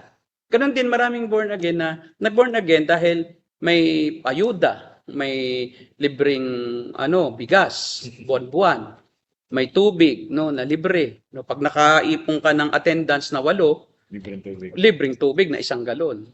Di ba? Talagang dadalo yan. Well, by the way, ginagamit pa rin naman yun ng Diyos. Pero mali yun. Na pag hindi ka nagbago dun sa iyong intensyon at motibo, hindi ka na born again. Kasi itatama ka ng Diyos along the way. Kahit na mali yung paraan mo, pag natamnang ka ng salita ng Diyos at talagang ikaw ay na born again, itatama yun eh. Ngayon, ang problema ganyan. Inuhusgahan na ngayon ng mga tao yung pagkawala sa born again o pagkaalis sa pananampalatayang Kristiyano, na nawala ng kaligtasan din. At sasabihin, nakita mo na yon, binawi ng Diyos ang kaligtasan. Hindi talaga yung dikta. Walang babawiin eh. Nagpakita lang siya ng tunay na kulay sa kanyang huling sandali. Verse dyan, ano? Mm. Chapter 1 yata yun eh. Verse Oh, they went out of us because they are not of us in the first place. They went out of us because they are not of us. may isa po video si ano dito. Mm. May sigurong video niya na siya po ay nagpapatanggap. Okay, tingnan natin. No? So, we concluded na talagang pag ikaw ay tunay na isinilang na muli, hindi yun gawa ng tao.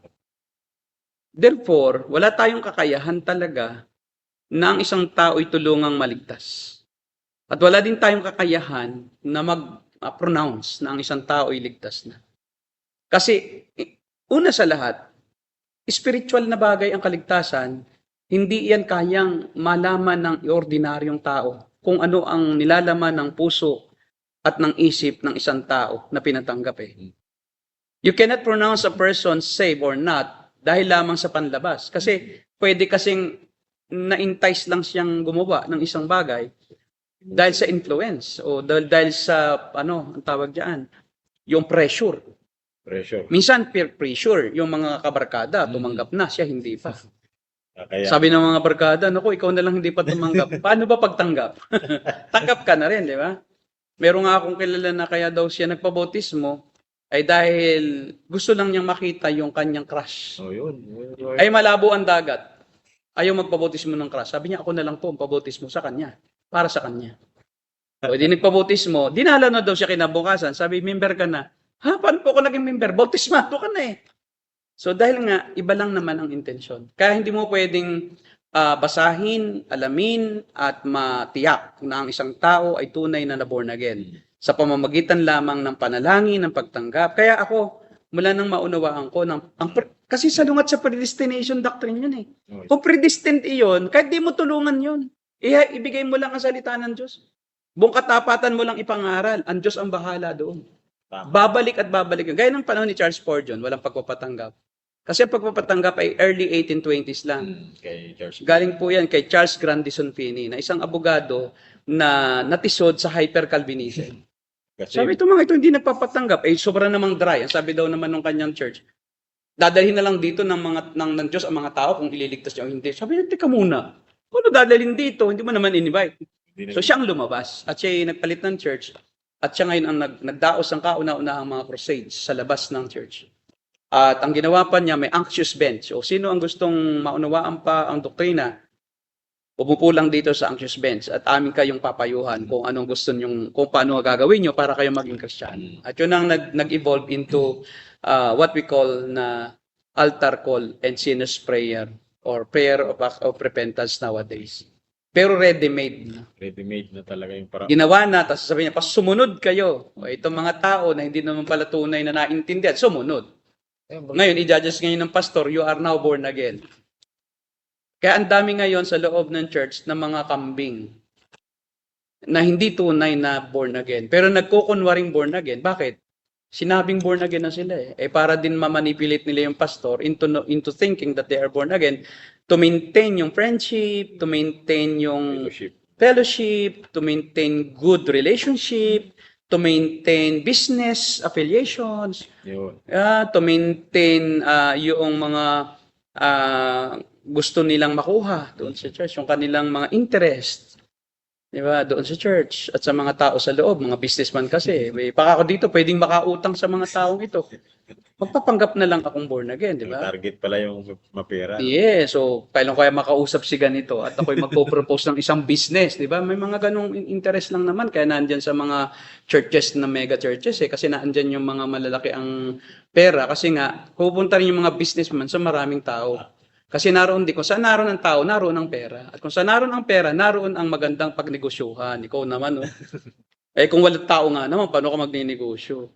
So it's all for business, karamihan. Kaya ang daming, akala mo'y born again, pero tingnan mo ang kanilang pananampalataya, sablay. Yung pala, member pa ng mga, yung masonry. Imagine, born again, member ng masonry. Kasi businessmen din sila eh. Na, speaking of masonry, pastor, yung pre-mason na yan, parang maganda rin pong talakay. Hindi pa natin natalakay yan. Pre-masonry. May mga kilala akong professing Christians. Okay, panoorin natin si Pastor Peter Tanchi. Tingnan natin kung ano yung kanyang pananaw talaga. Naniniwala ba siya na Partial o total? Siguro yung last na video, bro. Last video. Kasi it will reflect, your doctrine will reflect your practice.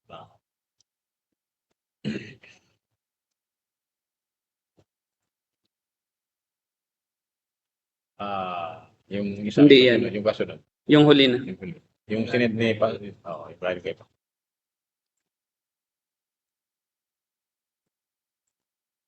Ito, nag-ano siya dito pa siya, patanggap. And God. Opo. God has spoken to you, and you realize you have been a hypocrite all of these years. Okay, wherever you are, I want to make this commitment very clear with you. With your hands raised up, you pray this prayer with me. Okay, with your hands raised up, pray this prayer. Lord Jesus, I confess to you, I'm not taking you seriously. I'm a hypocrite. Today, I acknowledge you as the King of Kings and Lord of Lords. I receive your gift of salvation. I receive your gift of eternal life. I choose to repent of my sins. Lord Jesus, help me to really repent. I want to live a new life. I want to take you seriously. To those of you who you think you are already a Christian, but you have never taken God seriously, some you and God. God So yun po, because of that, we now believe that Pastor Peter Tanchi doesn't believe in total inability. He believes that man has the ability to accept, and he can assist that man to accept. Because that man has the ability, I will just assist him. Because he is able. Ganito ang dalawang pagtanaw sa tao na sa liwanag ng pagiging makasalanan. Ang una yung partial depravity gaya niya, na ang tao ay parang isang taong nasa loob ng balon. So nalaglag siya doon, pero may kakayahan siya. Ang kailangan mo lang ay lawitan mo siya ng lubid. At yung tao, dahil siya ay may kakayahan naman, hawakan niya ang lubid. Sabihin mo, umawa ka sa lubid, o nga gusto mong mabuhay, at ikay hahatakin ko. So you are assisting that man out of the pit. So Pastor Peter Tanchi is like that man who wants to save that man inside the pit. The problem is, may isa namang pananaw din. Ang problem is, ganito talaga. Mayroong tao sa loob ng balon, pero patay. Kahit naroon ka pa sa itaas, kahit tagisan mo pa yan ng lubid, di mo ma-assist yun. Patay. Patay yun eh. What is needed? For God to regenerate that man. To make that man alive. And what you need to do is just to preach the gospel. And that's the time that he can come to God. Ang isa pang magandang ilustrasyon ay yung isang taong nalulunod. So may kakayahan naman siya na lumangoy. Di ilang hagisan ng salbabida. Ang problema, patay nga eh. Wala siyang kakayahan. Kahit hagisan mo ng salbabida, yun din kakapit eh. Patay. Ipanalangin natin ay buhayin ng Panginoon ang mga patay sa spiritual. And because we are not God, we cannot see, we cannot be sure of who they are. That's why they are predestined to eternal life. But the reality is we don't know who are they. That's why what we need is to share the gospel to all people without prejudice. Without bias, kahit sino pa sila, i-preach natin sa kanila. Kahit gaano pa kalaki ang kasalanan ng taong yan, we don't know, baka yan ang isa sa mga pinidestin ng Diyos para maligtas.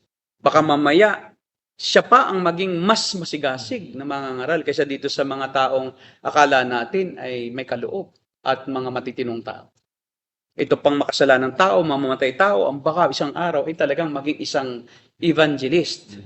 Ito namang isa, naging hibanggelist. Naging hibang na. Hibang na. At sinamantala na ang pagiging Kristiyano at nagpakasama pa. Ito namang isa, masama dati, pero naging mabuti at nagpatuloy hanggang kamatayan. At siguro yung pag-preach din po ng gospel, no, po, Yes. kailangan maging faithful lang sa pag-preach. Hindi ka magpapatanggap, hindi mo sasabihin na ikaw ay yung mabubuting bagay lang po ba. At dapat tayo maging seryoso sa pangaral. Kita mo ang preaching, no? Napuna ko lang, admit that you are hypocrite. Admit that you didn't become serious with God. The problem is, nasaan yung salitang repentance? Admitting that you are a hypocrite doesn't mean that you have repented from hypocrisy. Tinanggap mo lang na ikaw ay hypocrite eh. Dapat doon is, repent from your hypocrisy. Yes. Repent from your sins. Ang problem ko sa mga mega churches, they don't mention specific sins. General lang, generalization. Like, being hypocrite, general yan. Ano ibig sabihin ng hypocrite? Maraming ibig sabihin niya. No? Hypocrite ka ba sa religion? Hypocrite ka ba sa asawa mo? Hypocrite ka ba sa negosyo? Hypocrite ka ba sa mga pakikitungo mo sa tao? Hypocrite ka ba sa pananampalataya mo? Hindi malinaw eh. Anong sang hypocrite? Dapat ganito yun eh. Halimbawa, ang pinakamagandang definition ng sin. If you are committing idolatry, you are worshiping an idol. And what I mean with idol is you have the picture of Mary and you are praying to Mary. Repent from that. That is sin against God. Dapat maging specific tayo. If you are committing robbery, what is robbery? Robbery can be robbing others of their identity. Ano yung identity theft? Nagpapanggap ka na siyang taong pulis ka, hindi ka naman pulis. Nagpapanggap ka na isa kang mayaman, hindi ka naman mayaman. May mga taong ganun eh. Nagpapanggap ka sa mga kapitbahay mo na ikay may trabaho, yung pala, tambay ka pala. Repent from that identity theft. Repent from fornication. Ba, ikaw ay single. Nakikipag-live-in ka sa isang babae o lalaki. You are committing fornication and that is abomination to God. If you are a married man or woman, but you are committing sexual sin with another person, you are committing adultery. And that is abomination to God. If you are a homosexual and you want to marry The same-sex marriage. a person of the same sex, and you fight for that relationship, and now you have learned that that is abomination to God. That's why Sodom and Gomorrah were eradicated from the planet Earth. Burned with sulfur. Diba? And annihilated all the people living there. Repent from that sodomy.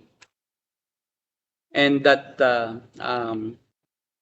yung lesbianism. Pagiging tomboy, bakla. If you are corrupt, repent from corruption. Parang kay Matthew. Ano sabi ng Panginoon, di ba? Directly. Diba? Masamang tao. Yung babae na pinatawad niya, ano sabi niya? Umayo ka, huwag ka na magkasala pa ng ganito, ha? Huwag ka na mangalon niya pa. Ibig sabihin nun, huwag ka na mangalon niya pa. Anong ginawa ng babae? Hindi na talaga nangalon niya. Sumunod buong buhay niya sa Panginoon Kristo. Inalay at saka siya sumuporta sa ministeryo ng Panginoon. That is repentance. You cannot escape the meaning of repentance. Kaya nga, huwag mo na siyang pababawin. Kasi ang napupuna ko sa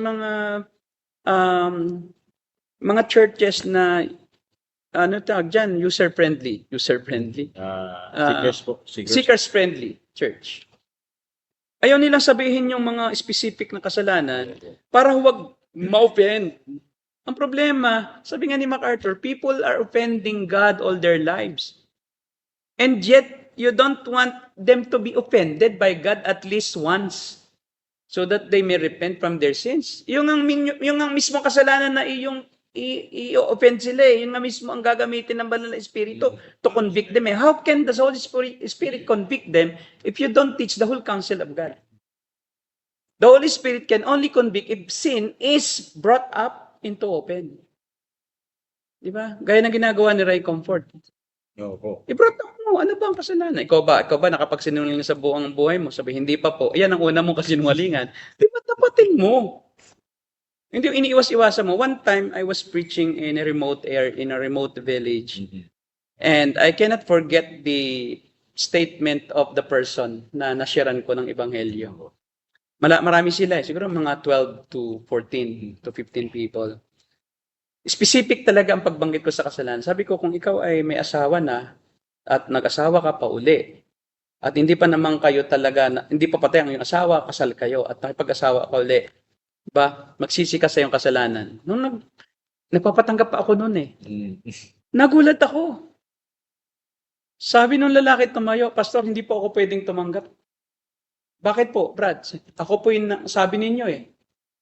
Hindi ako yung magsisi, hindi ko kayang gawin yun. Kasi ako ngayon ay nakikisama sa aking pangalawang asawa. Pero kasal pa ako sa aking asawa. Yun ang tunay na pagsisisi. Nauunawaan. Yun lang ang tunay na hindi nagsisisi. Yun lang yung, talagang siya hindi tunay na nagsisisi. Paano kung sabihin ko na hindi ko sinabi?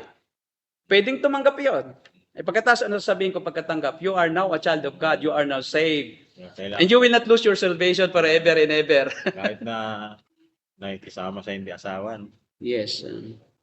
Okay, may mga tanong ba tayo? So now, na-conclude natin, hindi pa talaga pala naniniwala si Pastor Peter Tanchi sa total inability kasi naniniwala siyang may ability pa ang taong tumanggap eh.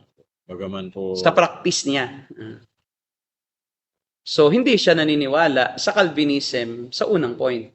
Total inability. Malinaw naman eh, hindi nga niya ine-expand kung ano yung ano eh. Opo, kasi yung sin lang, yung sin. Oo, di ba? Yan expand kung ano yung sin, kung ano ang depravity, kung anong inability, kung may kakayahan ba o wala ang tao. Sinasabi lang niya makasalanan. Pero hindi niya sinasabi kung ano yung abilidad meron ang tao, kung wala ba o meron. Okay, pakibasa kung meron tayo. May mga tanong pa tayo dito. Ayun. Shout out kay Brother Ronald Mandap, no? Gopes. Lahat daw ba ng taga-CCF ay pinili? Sabi niya, good evening po. Tanong lang po lahat ba ng member ng CCF? Ay, di po namin alam. Wala po kaming alam sa ganyan. Don't touch the ark of God. Kasi only God knows. Yes. We don't know, lalo na kung hindi naman natin tayo acquainted sa kanila. Paano kung natin i-judge sila na sila ligtas o hindi?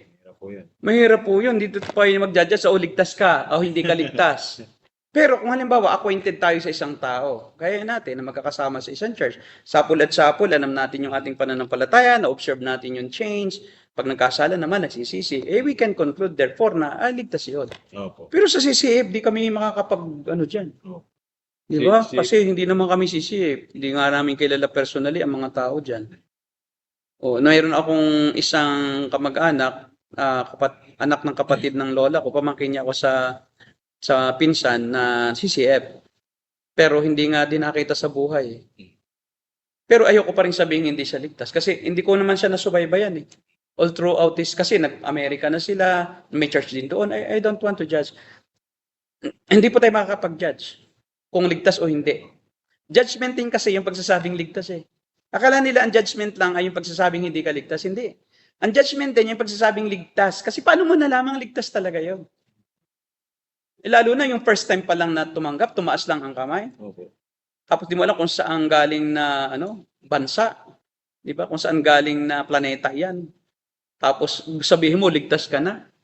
Yung pala, binayaran lang ng magulang na ito yung 2,000, pumunta ka doon. Ay, naiisip-isip niya, paano gagastos yung 2,000, di ba? Tapos syempre, para ma-please yung nanay niya, nag-selfie pa, narito ako sa altar, tumanggap ako. So, we cannot judge who are the saved or not saved or unsaved. Meron ba? Tingnan muna po natin yung comment ni Brother John. Ito muna. Bago yung question na yan. Sabi niya, according po sa mga missionary Baptist, ang reform o Calvinist daw ay cultic. Cultic doctrine daw. Kasi para sa kanila daw ang faith hindi galing sa Diyos. Pero nung binasahan ko sa Filipos 1:29, hindi na nag-reply. Na-realize yata na gift talaga ang faith.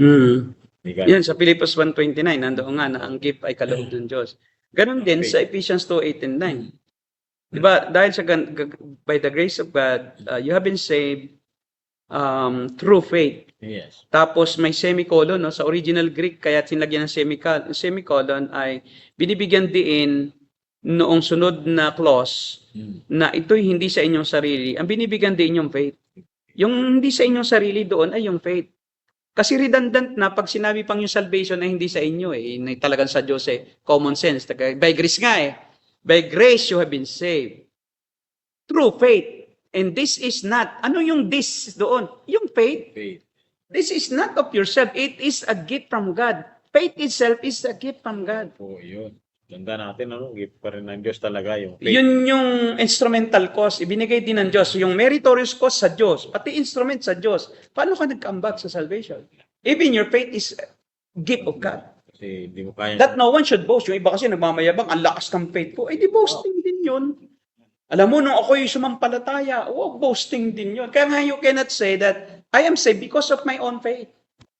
I am saved because God has drawn me to Him and He has given me faith to understand Him. Wala pa rin sa Diyos talaga lahat. Lahat po yan ay sa Diyos. Kaya yung Philippians 1:29, same manner, ganun din yung yung context Ang faith talaga ay galing din sa Diyos So, Hindi lang isang verse, maraming verses ang nagsasabi na even faith is gift from God. Bakit naging gift? Kasi result yun ng regeneration. You cannot have the true faith unless you are born in the Spirit. yes. How can you exercise faith when you are dead? Therefore, when you were made alive, you have been given faith. Kaya pati yung faith ay regalo kasi result lang iyon ng regeneration. Faith and salvation. You see, there's no any element na galing sa atin, any instrument na galing sa atin. Lahat galing pa rin sa Diyos.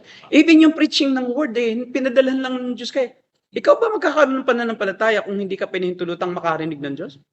Ang Diyos din ang nagsusugo ng preacher. Saan din galing yung faith? Is regeneration. Paano ka na-regenerate? Through the preaching. Paano nakapag-preach? Diyos pa rin. Paano kung magsasabing ako dahil naligtas ako dahil ako sa aking sarili? At yung preacher, paano rin magpipreach kung hindi sinugo? Kaya makikita mo lahat ay galing sa Diyos. Walang galing sa iyo. Galing sa tao talaga. Pagkatapos pinagyayabang nila. Dahil sa akin, kaya ako naligtas. Dahil ako'y naniwala. Kaya, I am the master of my own faith. I am the master of my salvation. Captain.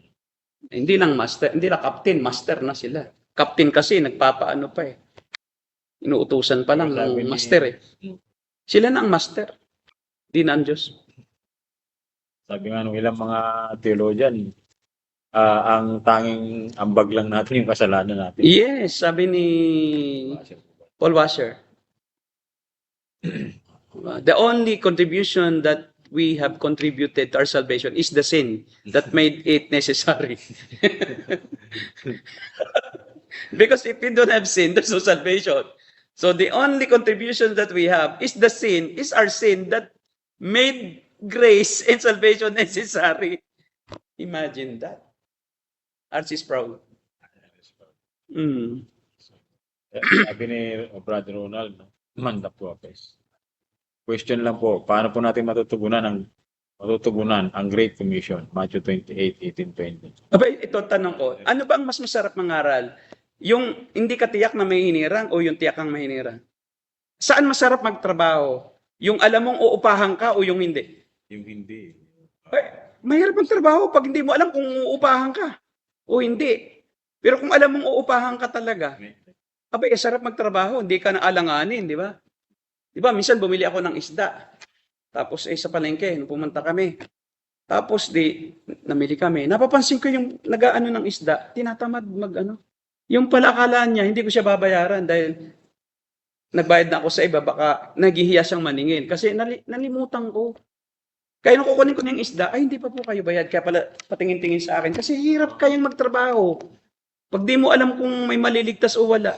Kami po nangangaral, kami napakasarap. Lalong masarap mangaral kung alam mong may elect. Kasi akala lang nila kasi ang pangaral ay para sa elect. Ang pangangaral din ay hindi sa elect din. Bakit? Pag nangaral ka, yung elect nare-regenerate. Whether sa panahon yun or sa ibang panahon. At kung hindi man sa panahon yun, natamna na siya. May susunod na pagkakataon, may mga ngaral, ay meron ng tanim, tutubo na lang. Susungkitin na lang yung di ba? Yung bunga. Pero yung mga non-believer, kahit hindi sila manampalataya, ano ang effect? Wala na silang idadahilan sa Diyos. We justify the grace of God. We justify the death of Christ. We justify the work of God in salvation. Hindi na nila pwedeng sabihin, pagpunta nilang impyerno, pinabayaan nyo na kami, hindi naman kami nakarinig. Eh. Oo. Sasabihin ng Diyos, dinimuta mo nung araw na yun, pinadala si Derek sa iyo. Nangaral siya sa harapan mo, pero siya dininay mo. Kaya kapatid, when we preach the gospel, it is for the benefit of both the elect and the non-elect. Wala na sila may dadahilan. Oh yes. God is doing something to both group of people. Both to non-elect and elect. Wala na silang maidahilan. Kaya nga tayong nangangaral, tayo ang pinadjustify ng Diyos sa kanyang sarili. Biruin mo. You are the one tasked to justify the gospel. You are the one tasked by God to justify His work of salvation to all people. That's why when I preach, sabi nga ni Paul Wasir, I preach as if I am a dying man to dying men. As if I will die today. Because I have a great mission from God. To let them know if they are going to heaven that God has already reached out to you. And for the elect, so that they may know that God is so loving and that they were reached out by God in this particular time. So that they are regenerated by the Spirit.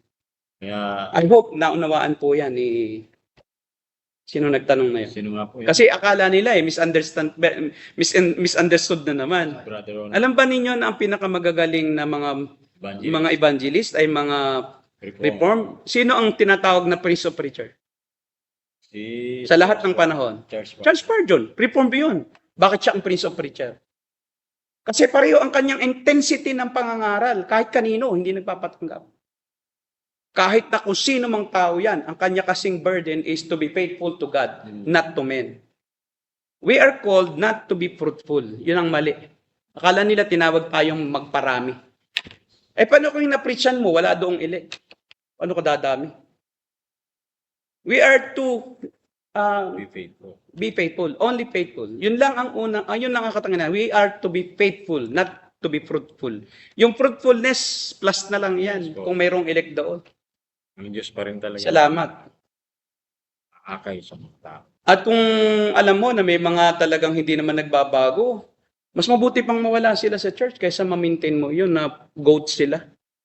Goat nga sila, pakakainin mo pa ng pakakainin. Sabihan mo na ang totoo na pag di kayo nagbago, di kayo saved. Kasi tiyak na babaguhin ng Diyos ang kanyang iniligtas. Yes. Posibleng hindi. Dahil siya nga yung nagbubuhay. Paano kang buhay ka kung ikaw ay patuloy ka pa rin parang patay pa rin? Mabaho ka pa rin, di ka naliligo.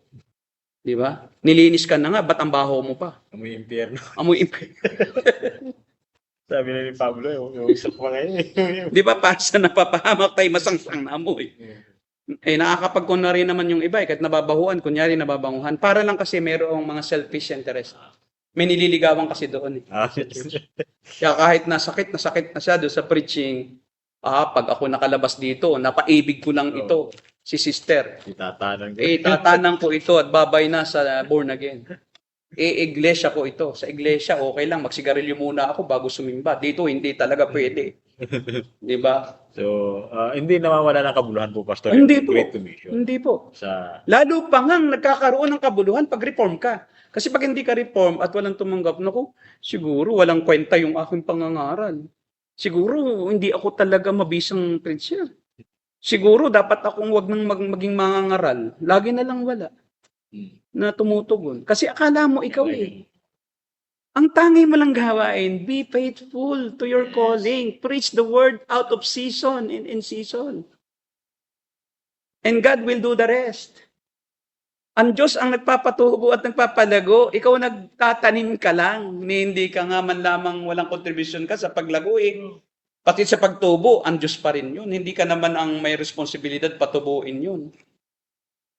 Ang responsibilidad mo lang magtanim at magdilig. Kung yun ay hindi tumubo, wala ka roong responsibilidad. Ang mahalaga ay yung itinanim at yung diniligan. Kung hindi tumubo, ay sa Diyos na yun.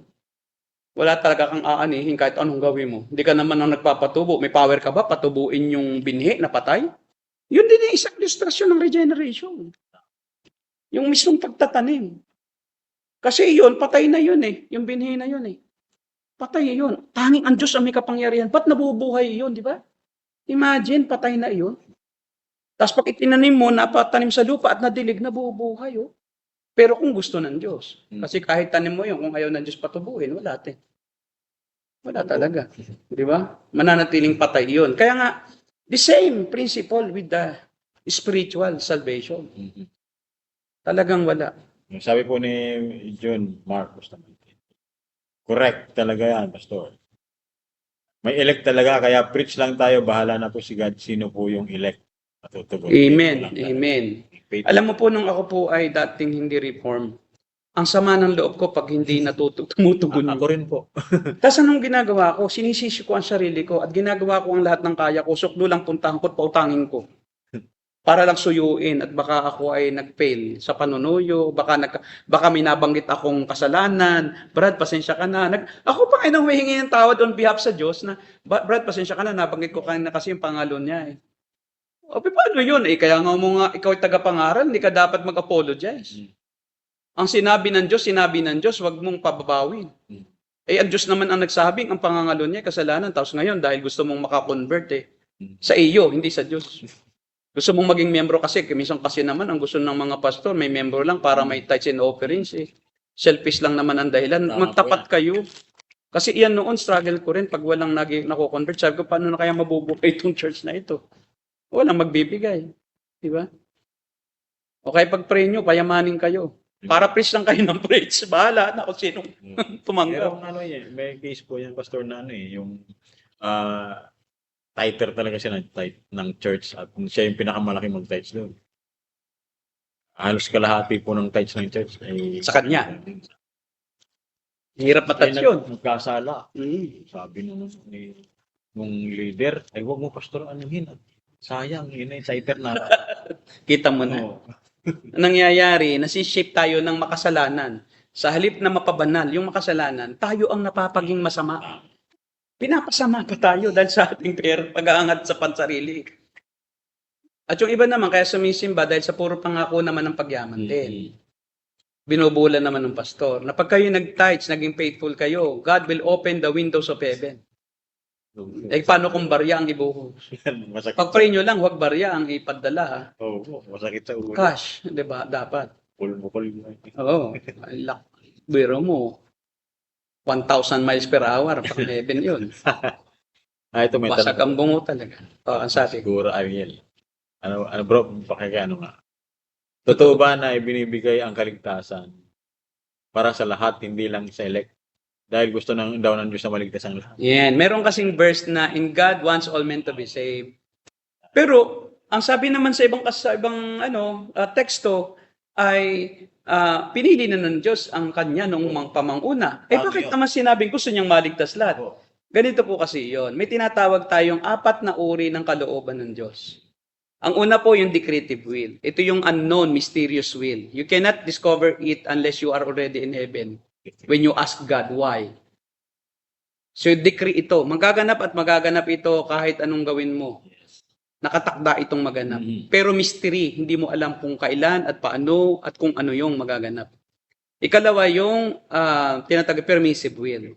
In a sense, tinitingnan natin na ang kasalanan ay permission ng Diyos. Hindi niya decretive yun. Kasi nga, di ba, mayroon ba naman Diyos na ang kasalanan ay gagawin niya? Hindi siya ang gumawa ng kasalanan. Isa to, pat pinahintulutan niya yung kasalanan pumasok sa mundo for a purpose, na para maunawaan ng tao kung ano ang kabanalan, upang makilala ng tao ang Diyos. Kasi kung hindi nagkaroon ng kasalanan, paano malalaman ng Diyos ng tao na ang Diyos ay mapagpatawad? Kung hindi nagkasala ang tao. O paano maunawaan ng tao ang iba pang katangian ng Diyos, gaya ng ang Diyos ay pag-ibig, kung hindi ang Diyos nagalit dahil sa kasalanan? Dahil sa kasalanan, nahayag ang puot ng Diyos, na pinarusahan niya si Adan at Eva, inihiwalay sa kanyang presensya. At ang ayaw sa kanya hanggang sa huling sandali ng kanyang buhay, hindi tumanggap kay Jesus, impyerno. O paano maunawaan ng tao na ang Diyos ay pag-ibig kung walang kasalanan at walang patatawarin? So, God allowed sin to enter into the world so that human beings may understand who He is and that He is also loving, He is forgiving, that He is also righteous because He paid the penalty of our sins through the death of the Son of God, of His own Son. So that's why we now have a balanced and more complete view of the character of God because of sin, and because of that, we humble ourselves before God. And we love God all the more because we have experienced His forgiveness. Sabi nga ng talinghaga ng Panginoon Jesus, sino ba ang magmamahal ng higit sa kanyang Panginoon? Yung pinatawad sa maliit, yung pinatawad sa malaki.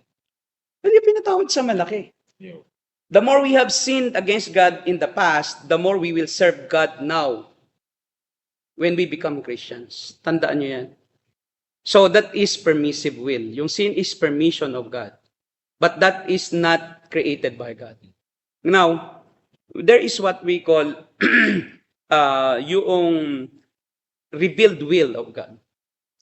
Ano ang revealed will of God? Lahat ng mga sinabi niya sa kasulatan, The scripture. lahat ng nasa scriptures na kalooban niya, bawal ang pumatay, bawal magnakaw, huwag kayong mangalonya, huwag kayong sumamba sa Diyos-Diyosan. Revealed, di ba? Ano natin ang Diyos ay galit sa Diyos-Diyosan dahil inireveal niya sa salita ng Diyos eh.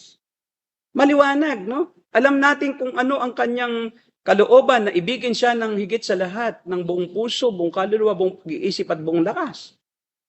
O kaya nalaman natin kasi nireveal niya. Maraming bagay pa rin naman na hindi natin alam, hindi nireveal sa scripture, yung decretive yun.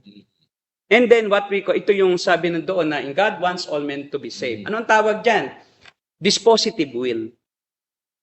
That is a figure of speech, yung God wants all men to be saved, that in His desire, He doesn't want men to go to hell. But decretively, He needs to punish them in hell because He is righteous. Now, in that sense, God wants them to be saved like a righteous judge, that a righteous judge, even a man, a judge who is merely a human being, there's no judge who wants his subjects to suffer penalty of death. Kailangan niyang But he needs to exercise his righteousness. you need to elect. Gaya din ng isang magulang, we don't want to spank our children because they will suffer when we spank them. But we need to. So sinasabi natin sa kanila, gusto ko na ikaw ay mapabuti. Ayaw ko na ikaw ay paluin. Ayaw ko itang paluin, then masasaktan ka. But we need to from time to time. So that is in the form of desire. Yung word na want is a desire. But not actually the decree. It is this desire because He is loving also. Yes. Although He is just, but He is also loving and merciful. He doesn't want. Kung talagang kailangan lang na patawarin ka, patatawarin ka. Pero kailangan ikaw ay husgahan eh. Hindi naman po pwedeng yung rapist palayain ko. At sabihin ko dun sa mga ni-rape na, payagan nyo uling tumuloy sa inyo. Hindi ako just noon. Konsentidor ako sa kasalanan. So, yung God wants all men to be saved is a form of desire of God, but that will not happen because God has decretively elect some to salvation and gave over those who are not His elect into their own sinful state. Okay? Kasi hindi natin pwede pag-phone. And I hope nasagot po yan. Yes. Comment lang po kayo kung naunawaan nyo o hindi. Kung magulo pa rin, atin pa rin ipaliwanag. Pero malinaw na, no? 2 hours na pa na po. Okay? So, yun. So kung wala na, siguro po ay, hindi lang siguro, no? Magpaalam muna tayo dahil pag siguro pa lang, di pa tiyak, ay tayo abutin ng 2 oras. No? Medyo napatagal tayo, 1 hour and 53 minutes. And yun, salamat po, Pastor. Thank God that he understood. So tandaan lang natin, may 4 na will. Decretive will or hidden will, permissive will, revealed will, and will of disposition or dispositive will. Yes. So that we can understand kung ano yung mga will na yan. Ba't nagkakagulo? Hindi naman talaga. May explanation po sa lahat. Okay po, kami po ang The Narrow Gate. Pastor Derek, paalam tayo. Babalik po kami sa Martes, no? At kung kayo po ay may mga topic na gustong talakayin, Mhm. pwede po kayo Pwede po kayong mag-suggest sa comment section. Yes po. Kami po ang The Narrow Gate and we are the Cult Busters. God bless you all.